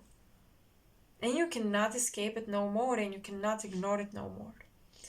Well, pile 2, this is what I see in your Akashic Records and what's ahead of you. So pretty big stuff. I hope this resonated, and I tried to make it as clear as possible or as detailed as possible. Let me know, okay? Let me know if this resonated. Comment your story, share whatever you want to share in the comment section. I love to read your comments. You can like and share and subscribe if you want to support my channel. And all of my information, all of my links are in the description box. So that's it. I hope I'll see you in my next video. Bye. Hello Pile 3 and welcome to your reading. So if you chose this crystal, this is gonna be your reading. Let's get into it. I usually get a message when I shuffle and I prepare for each pile and I shuffle the cards. So for you, I was getting the moon and something around secret or management with your mother, managing your mom's affairs or secrets or helping her out with money, and keeping her secrets and her affairs secret from other people, something around your mom and helping her. Pile 2 is what's ahead of you, is something that you'll be dealing with. And another thing that I'm getting is your mom is gonna become a lot more secretive, or she will reveal a depth to herself you did not expect to see. This, of course, somehow will affect you, but we'll see how exactly. But this is something you'll be dealing with. It's part of your Akashic Records. I don't know why I feel the next stage of your mission is very connected to your mom and somehow helping her. It's almost like a contract or a promise that you've made to her in the higher realms before you incarnated.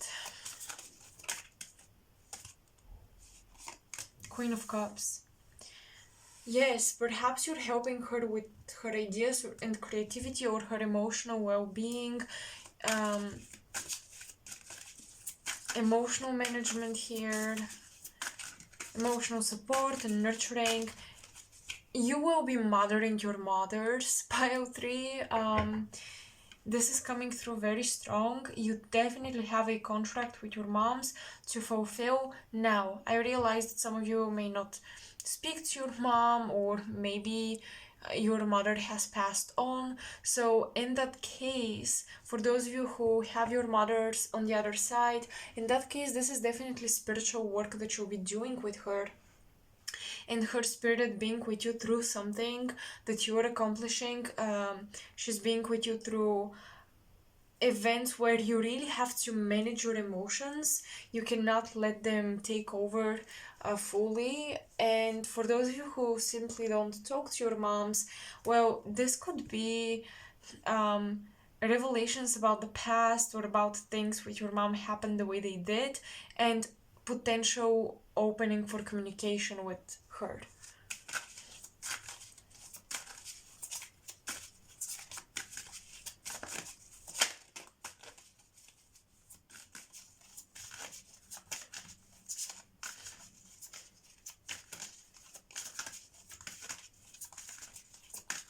That's a little bit specific, but I'm getting sunglasses and putting on your sunglasses while you are with her or talking with her, spending time with your mom, or even learning about her. So it almost feels like you're having some private meeting, private date with a accountant. Is that the word? Consultant, something like that.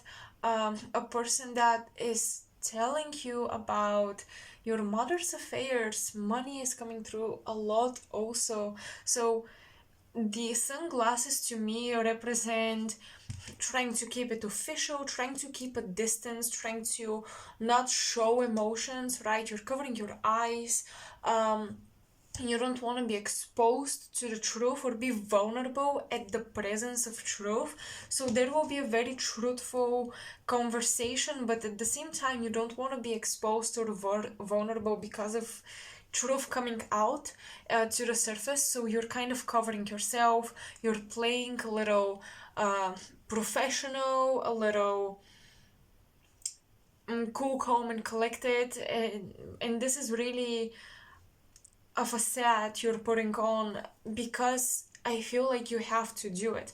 I feel like you're kind of forced to not be too emotional about this situation and take the truth as it is, but not show that it's weakening you in some way somehow, or that it's a vulnerable subject. Maybe there are financial things that your mom didn't really manage properly, and now you're supposed to deal with it, and somebody is advising you, and you don't want to expose the vulnerability around this.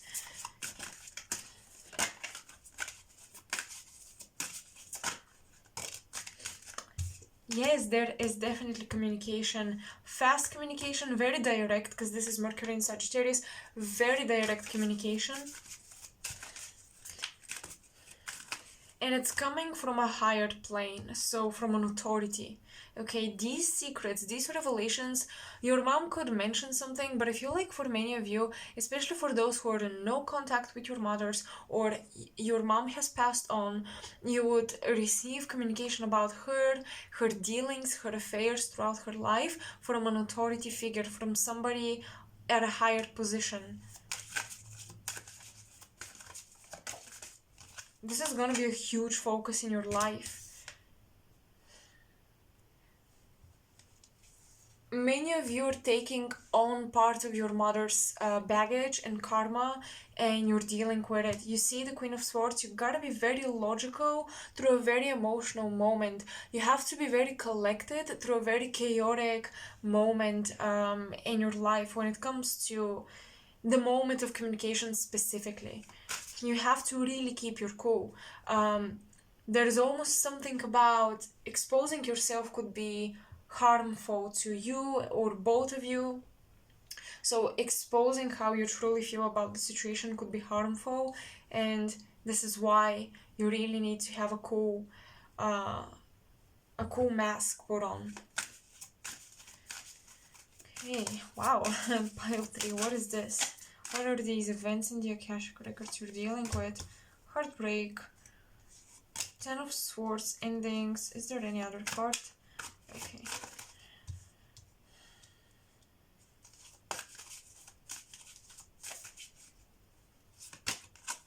Oh, wow. Shit. This is a lot of swords for you guys. The 3 of Swords, 10 of Swords, and 7 of Swords. Alright. So this communication is meant to put an ending to something. Maybe put an end to pain. Honestly, the 10 of Swords is, I cannot do this anymore. I cannot take this any longer. So let's just cut this. Let's just put an end to it. Cut the BS. This is what you're doing. This is what the communication has...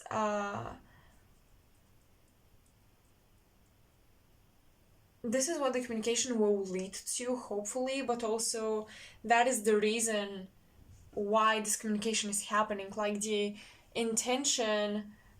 the initial intention and reason and goal with this is to put an ending, finalize something, and not suffer anymore. So I do actually like this one, the cord, the 2 cord cards. I like them.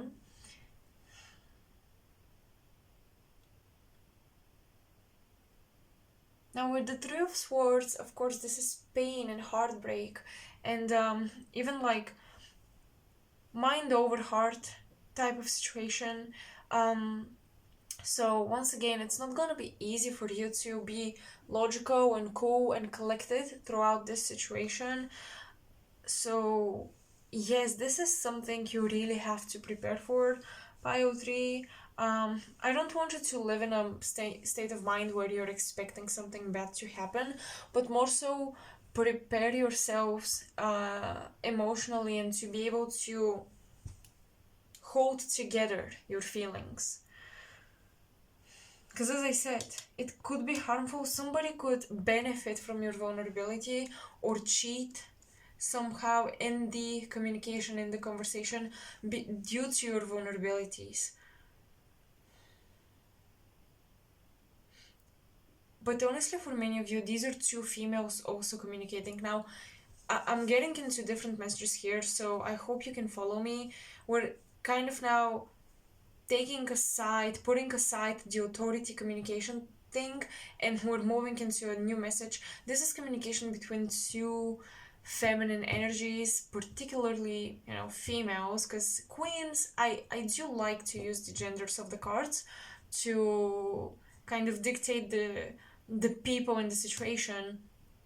But of course, you can look at this as energy, you can look at it however you wanna. But I do see females, okay? And I do see that one is more in her feminine energy, another is more in her masculine energy. And there's been a long-awaited communication. But one is too soft and open, and the other is too cunning and smart. So be careful for being blamed for the ending of a relationship with maybe with a friend or ex-partner, whoever this is. Be careful, because you might be dealing with somebody that wants to put the blame on you because they have very smart arguments. I cannot lie, the Queen of Swords is very smart. Or or potentially pile 3, this could be you guys and you are playing tricks on somebody else, because I'll say it as I see it, because you can. Because you have the ability to manipulate this person, so it's kind of just the situation. You're doing it. I mean, you're doing it because you feel like you have something to take from this person. Oh my god. Okay, pile 3, you might be dealing really with somebody from the past. I'm not getting necessarily a romantic relationship. I'm getting a deep friendship here, but it doesn't have to be. You know, apply it as it resonates to your situation. But I'm getting 2 feminine energy, particularly 2 females, which one of them more vulnerable, the other more stoic and cold and logical.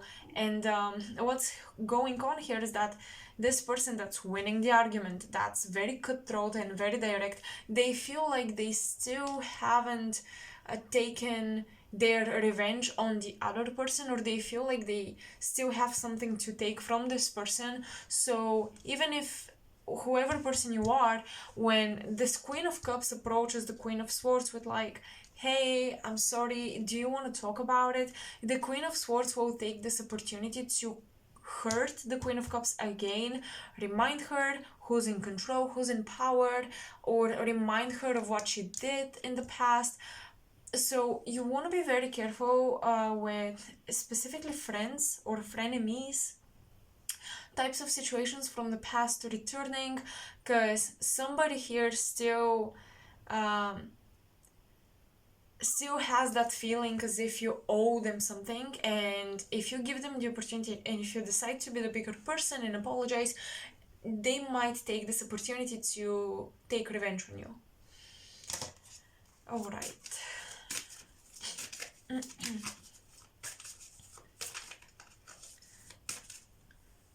I also see that you are redirecting your focus from love to a focus on being a little more selfish and basically doing what's best for you and not what's best for everybody else, because last time you did what's best for everybody, it broke your heart, you broke your heart, and you don't want to do this again. I think it's a great time to like use therapy, you know, talk to a therapist or somebody, a consultant of some kind, when it comes to your mental and emotional health, because yeah, you guys are moving on from something, but it takes direct and honest communication in order for you to move on. And yet you don't wanna think too quickly you're over something, because with the 7 of Swords, I feel like you might slip into a delusion that quote unquote makes sense or is logical, but it's still a lie. You may convince yourself in the truth of something which isn't true, because you don't know how to deal with the truth here, how to deal with true communication. You don't have a way to accept it for what it is and move on with this truth, so you might deceive yourself a little bit here.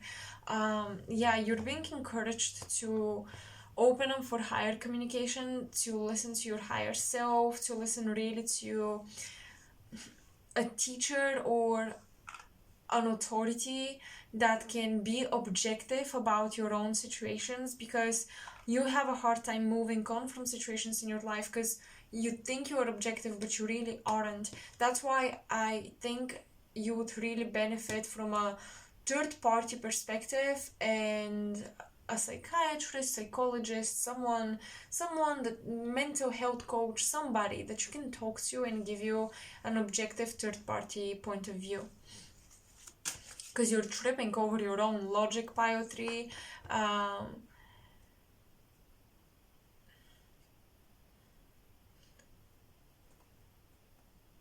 I'm hearing make it make sense. Make it make sense. Yet there is something ridiculous that the coping mechanism here was like, I have to make it make sense, because otherwise I'd be so lost. You're really getting out of an energy of being lost and very confused about why things are happening the way they are in your life. And also you're getting out of the energy of breaking your own heart. yeah, you might be a little harsh on yourself with the Queen of Swords. So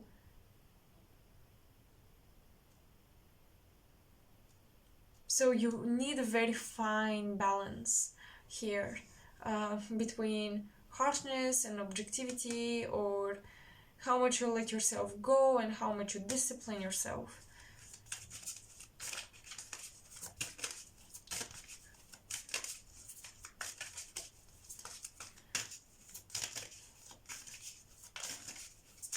I don't know why, but I'm getting so much like dishonesty coming through in your future. You're dealing with a lot of dishonest people. And I don't know where this is coming from, so I want to clarify it. This is more distant future, this is recent future, future, like in 10 months, for example, and distant future, 1-2 years or something. But in your records, you are dealing with deception.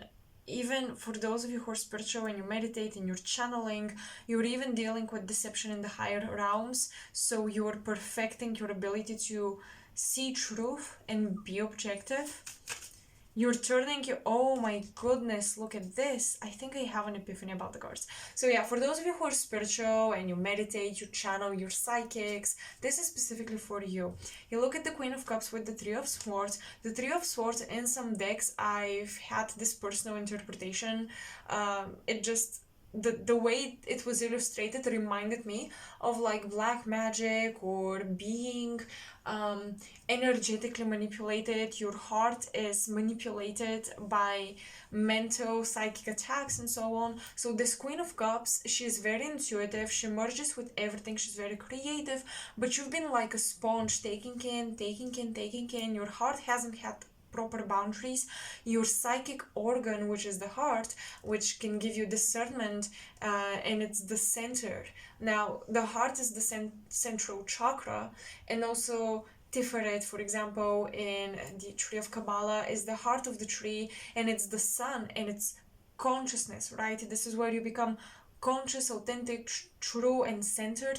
This is very similar here. So there are mental energies from higher planes, but it doesn't mean that they're good, that have bound your heart, because you've been so open, such an open channel, and you've been, working a lot in the astro. Well, you have like a lamp going off, a red flag. These Eight of Wands are like the true angels or your spirit guides telling you, hey, wake up. It's direct Sagittarian information from truly higher beings, not just a spiritual dimension, but from a higher spiritual being, which is evolved and positive, because Sagittarius is positive energy. So you will be getting wake up calls, and it will put an ending to some form of spiritual practice, and you will have to discover a new one. And this Queen of Cups, thanks to her angels alarming her on some deception she's been encountering and she's been biting herself into, this Queen of Cups is now developing a much more refined psychic channel, so that you're no longer tripping over deception in the astral plane. Yep, this is what's going on for my spiritual folks out there.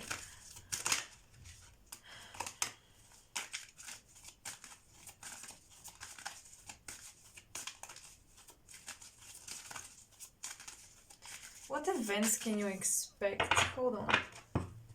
What events can you expect in the Akashic Records? What are you dealing with?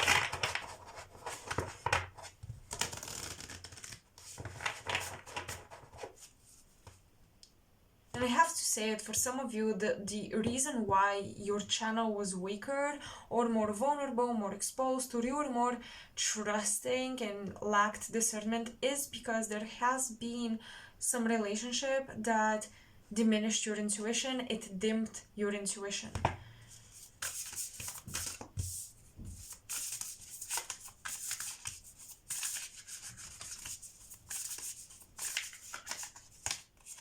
Fifth house, passion, alright, creativity, art, Chiron, healing. Well, the water element and the fire elements, excuse me, water and fire are the more emotional elements, the more explosive, more passionate elements out of the four. So with the fifth house, which is ruled by Leo, a fire sign, it kind of aligns very well with the Queen of Cups. You've been very um, submerged in your passions, but with Chiron, you see there has been something that's that needed healing within your passion. So there's been some extreme, it could be emotional, most likely emotional. I don't think it's a physical extreme here, but it was an emotional extreme that pushed you to become so obsessed and so merged with your passion you couldn't really take proper time for self-care or to do other things. I feel like you've been very submerged in a hobby or something that just makes you happy and gives you this dopamine emotional spike, but you see Chiron is trying to bring things back into balance because you've been tiring yourself on other levels where you needed to take care of yourself, and at the same time your heart was very full but maybe even overflowing. And I think that if you feel like you have any attachments that you'll be getting rid of, if that resonated, for my spiritual people out there, these attachments for many of you formed due to your passions. It's almost like too much of a good thing became a weak spot for spirits to use to attach themselves to you and like push you to do it more and more and more. And now you might feel like you're giving up a passion of yours, or you might feel like spirit is guiding you to cool down a little bit on your pursuit. But this is not because, oh, you're lazy, oh, you're procrastinating or whatever. It's finding a balance and basically fixing this extreme and not allowing spirits to benefit from to exploit your passions in your happy place, because there is something about people or spirits exploiting your happy place, the favorite place in the house, the favorite bench in the park, the favorite book to read, favorite things to do when you browse or something, all of these passions of yours. But I do think that it's one passion in particular, but however, for some of you it could be several things. All of these happy things, there's been a push and a motivation to indulge yourself in them, and this is where spirits attached themselves to you. So now you're healing from this because you're getting a lot of like red flags and insights from your guides. They're not gonna let you get off the rail too much. What events can you expect? Oh, this is so nice. Ceres, nurtured. Remember when I spoke of self-care, that you didn't take care of yourself in different areas? This is Ceres. Ceres is an asteroid in astrology that talks about how do we take care of ourselves, and for everybody is different. And let me give you an example with my chart so you realize that self-care can look differently for everybody. I have it in the second house of Capricorn. So self-care for me can be connected to money, spending or making money, and with Capricorn being responsible for my finances, budgeting, making smart and practical and long-lasting purchases. That's a form of self-care. Researching a lot to like maybe purchase something with a high value in a long-term period of time. So maybe, for example, an antique or something vintage, that's Capricorn. This would be a self-care moment. Also high quality material things, putting high quality things on my body and in my body. This is a form of self-care and taking responsibility. So for example, if you have Capricorn in Ceres or this asteroid in Capricorn, or even maybe even Virgo, the self-care thing might be a little not exhausting, but it may look exhausting to other people, like, oh, you're a workaholic or you're such a perfectionist. No, that is self-care for you. If it's in the 6th and the 10th house, Capricorn, Virgo, and these are just examples, but I'm saying this because it will look different for everybody. And if you have it in Pisces, please go take a nap. And I mean 4 hours nap, because that's how Pisces naps. So you see how it can be different for everybody. So this self-care with the 5th house and Chiron, this is some healing art thing that you'll be doing, events that you can expect, that will help you with all the previous themes that I discussed with these cards, the first cards. You can expect events such as visiting galleries, having very healing musical concerts in your city, which doesn't usually happen, very healing art dates, or connecting with art within a community when the weather is really nice, because Ceres rules spring and just nice weather and abundance. So when the weather is very nice, you can have like these blessings, events in your city that usually don't happen. People want to try things that they usually don't want to try. Like, your friends are open to more creative ideas of how you can spend time.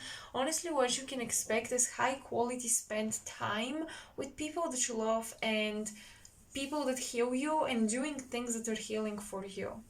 So yeah, I see a lot more acceptance for your hobbies and people wanting to participate, which is, I think, very nice, honestly. You can expect just very nurturing events in your life, events that feel like restore your soul, bring the soul back in your body, things like that. And they may look like small events, but I feel like they're so essential for you to get back on track. Because this is also like a question I have in mind during this reading. How do you get back on track, Pio 3, right? How do you do that? And you know what's also very cool? So Ceres is Demetra, or the mother of Persephone, goddess of spring and goddess of nature and the life of nature. Then we have Chiron, about healing, and we have the 5th house, which is ruled by Leo, and it also governs children and the inner child. So this is a mother archetype, a nurturing archetype, and we have a child. Once again, if you can, if that, is a possible situation in your life, I highly encourage you to spend time with your mom. I highly encourage you to heal with her, get creative with her. I mean, you might even nurture her talents and her hobbies. You may inspire her, you may invite her into something that you do so she can do it too. There is deep restoring of feminine energy here, and healing the balance of feminine energy, and healing jealousy around other females, and just seeing them as friends, seeing them as your healers and helpers. There is a feminine community here, or the females in your life and how you view females and feminine energy in general. You're healing this, and you're healing your mind around this, and it's just going to help you liberate yourself, be so much more free and more creative than ever, and open yourself up. So I see you opening up to receive a lot from females, and you're ready to give generously as well. There's just a very nice restoration within when it comes to your own confidence, when it comes to your ability to be generous, when it comes to your resources. I think that they're also multiplying. What you can give, especially to your fellow feminines, is multiplied. The resources you could offer or that they need, you will somehow end up having, and you will have them in abundance. So you'll be sparking life and desire to try different things and just be happy in other feminines around you.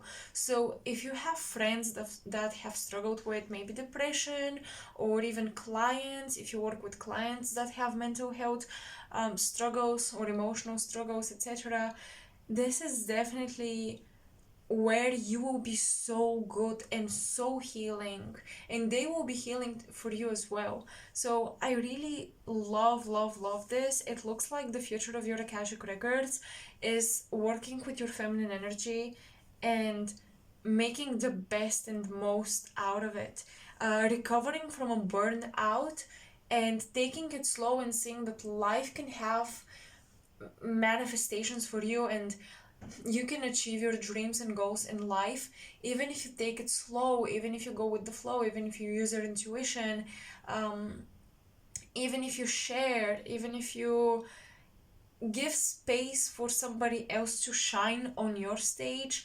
Even then you can manifest things and shine and be happy and grateful and feel accomplished.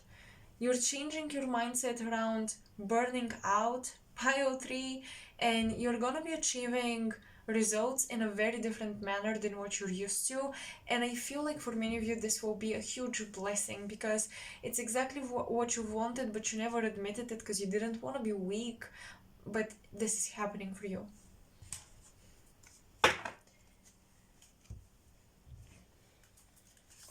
Let's get a message from Isis, because we have this beautiful feminine energy.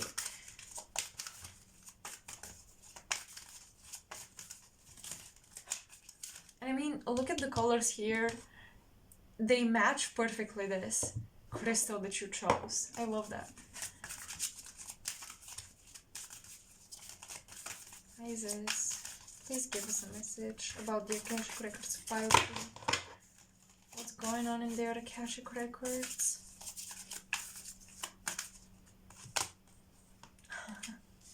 Wow, well, rising sun. Well, if by chance you've watched pile 2, Isis came through in pile 2, and she came as the nurturer of the rising sun Horus, the divine solar child reborn. Well, I think you are reborn, but you're not, very differently than pile 2, you're not Horus. You're not the new age or the new beginning that is solar and active, although the 5th house is ruled by the sun and so on. She is green, right? So the green color, especially portrayed on the skin of a deity, a goddess especially. Carl Jung talks about how Venus, or Isis, when she nurtured her husband to revive him, Osiris got that. He's usually with a green skin. That's how he's painted, right? So he got this green color because he was resurrected. So this rising sun and the green color on her skin talks about resurrection, but you see, this is not the male being resurrected or the masculine principle being resurrected and rejuvenated by the feminine, which is like, oh, this is the natural order of the two energies working together. This is the feminine energy being resurrected, and she is green, so she revived herself. So you are reviving yourselves. Pile 3. There is an Ouroboros thing where you're eating yourself and you're feeding yourself. You are cutting off things from your past and you're giving life to new things that belong to your future. So currently, you're definitely in the Ouroboros stage. You may feel like you're cycling through the same things. You may feel like you're constantly in the process of getting up, and you feel like, but I didn't fall, and I feel like I have to get up once again. Because you're not getting up, you're actually climbing steps. So you didn't fall, truly. You really didn't fall. You're climbing up steps, but they feel a little bit like a cycle that you're going through, a wheel. And I do believe in the future of your Akashic records, you're exiting this Ouroboros and you're reviving yourself with your own substance. You're not looking for substance externally. You really have it within. So all the things you've done so far, all the hobbies, everything, you can use this to revive a new version of you, or you can use this to bring back passion for life within yourselves, to bring back happiness. Even her child is green, so yes, it looks like you are it looks like those of you who, you know, want to expand a project or do something that's your legacy, this will be completely inspired by your personal experience, and this will be very much of an extension of you. How do I explain this better?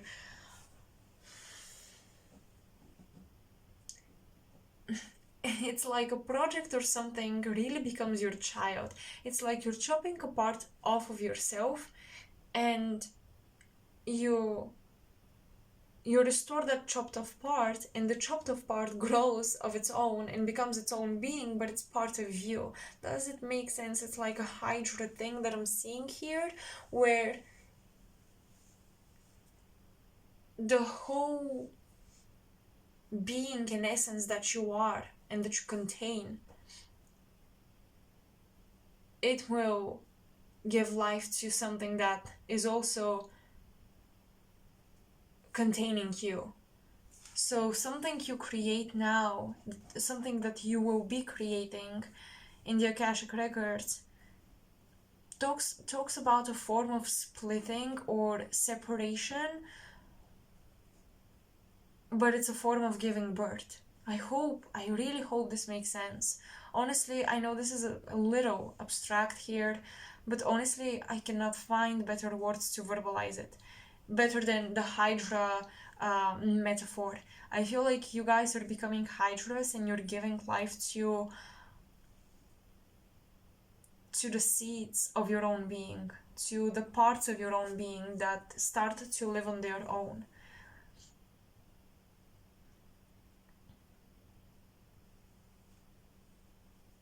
People will associate you with this creation, and I'm also getting that for many of you these will be a few things.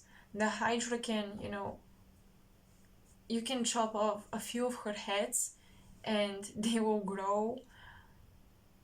So I'm getting a few seeds that you will plant or take from within yourself and plant them, and they will grow. You're setting up maybe a few businesses or a few projects.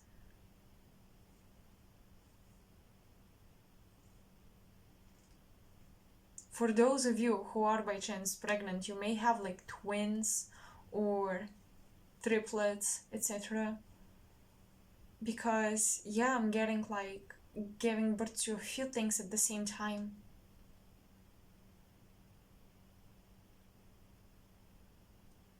And they all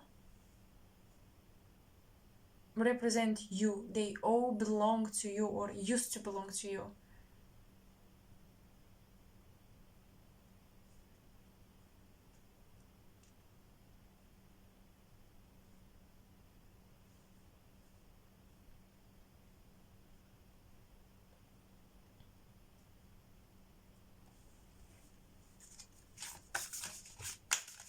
Any more messages from Isis? Chariot of Ascension, spiritual work of the higher initiate.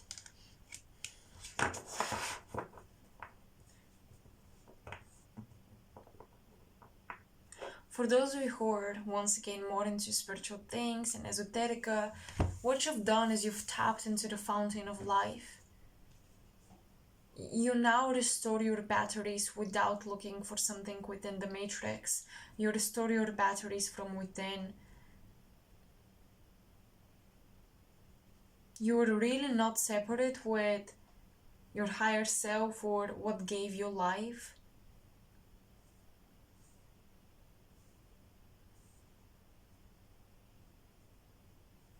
In fact, I think that you guys, many of you will stop feeling separation from other people as well.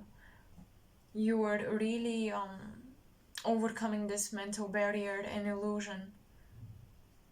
And this is making you capable of honestly channeling, tapping into all streams of consciousness and all sorts of energies. No limits, because you are no longer separate, and you're like, everything in the world is me. So if I like something or if I tap into something, it's me. I have the right to express it. I have the right to see where it takes me. You have overcome on a spiritual level, maybe also on a psychological level, which is a bit lower, but still on a spiritual and then on a psychological level, you have overcome the feeling of owing something to somebody else, or like somebody is more worthy of your success or of your achievements, of your ideas.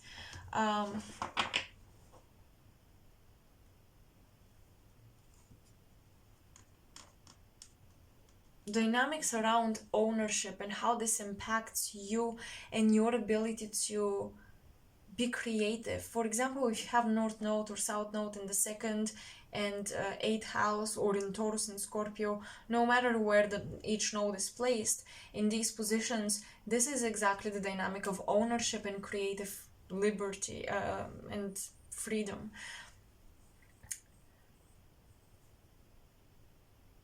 You've overcome this. So many of you have learned a major thing around your North nodes.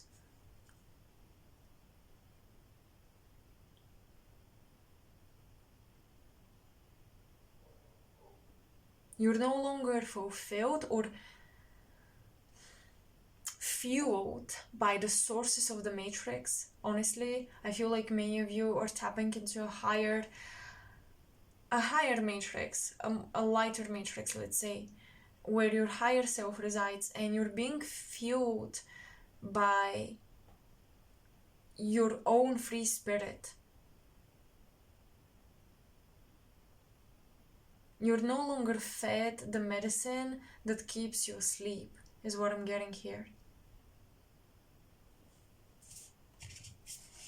And you will no longer be, because this is also like your future records. So if you feel like you're not there yet, you're getting there, and you will see glimpses of this freedom. Like, the world doesn't own you, the government doesn't own you, your partner, your mother, your father, your children, nobody, even your ego, doesn't own you anymore. Because they are not the sources of your power or your inspiration, and that's freedom.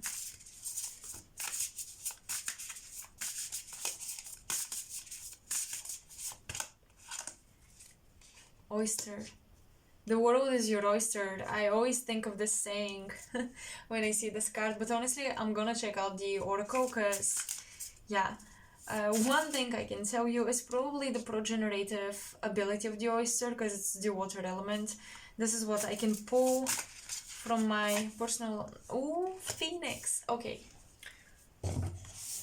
Okay, pile 3. You're a big deal, pile 3. Let's see. Let's read the oyster first. Fish. Crocodile.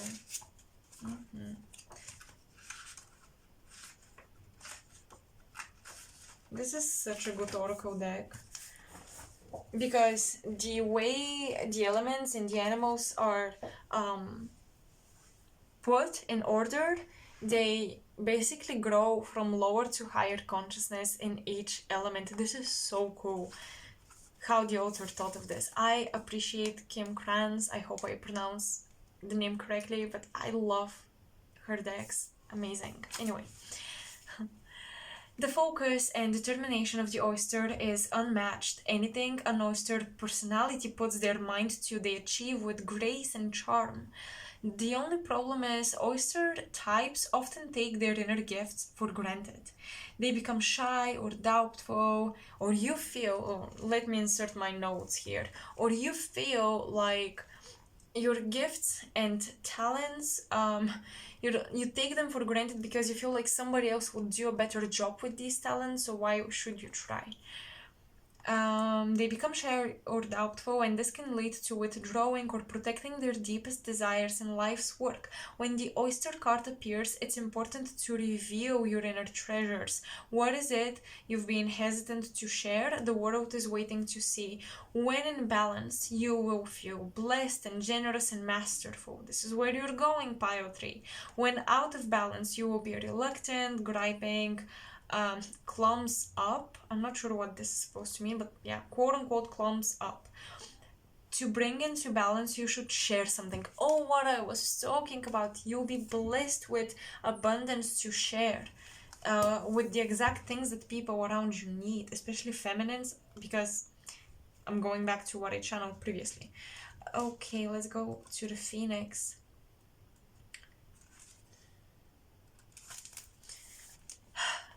I love that. Freedom from suffering and past karma reincarnation. The Phoenix represents the transformation of our past. It doesn't mean running from it, denying it, or burning bridges. What was I talking about? I was talking about this with the Queen of Cups, how you can deceive yourself, like make it make sense, and make something rational when you're supposed to dive deeper into it. Whatever, go back and listen if you have to. The Phoenix employs an advanced technique described in yoga as the burning of impurities through practice and dedication, tapas. The essence of the Phoenix is with us when we realize we have been suffering too long and something must change. We take a stand and decide to live consciously instead of being driven by the unconscious mind and its long list of fears and aversions. At that very moment, the spark of the Phoenix is lit, and the great bird helps us burn through our baggage. We no longer run from who we are, what has happened to us, or what we have done. The stuckness or dead weight fall into the ashes and a lightness and clarity emerge. As the stagnancy continues to smolder, the Phoenix lifts our spirits up, and we begin to recognize ourselves again. We may catch a glimmer in our eye that wasn't there before. Look closely, it's a sign the fire of transformation is upon your wings. The Phoenix and the first chakra. The ancient yogis believed that our heaviest karmas reside in our first chakra. The earthen center is also called Muladhara, or our root. The ascent of the Phoenix begins here, and as the entanglement of karmas is slowly burned, it rises from the ash toward the navel center. Again and again, it makes this journey from first to third chakra, purifying our essence, freeing us from the past.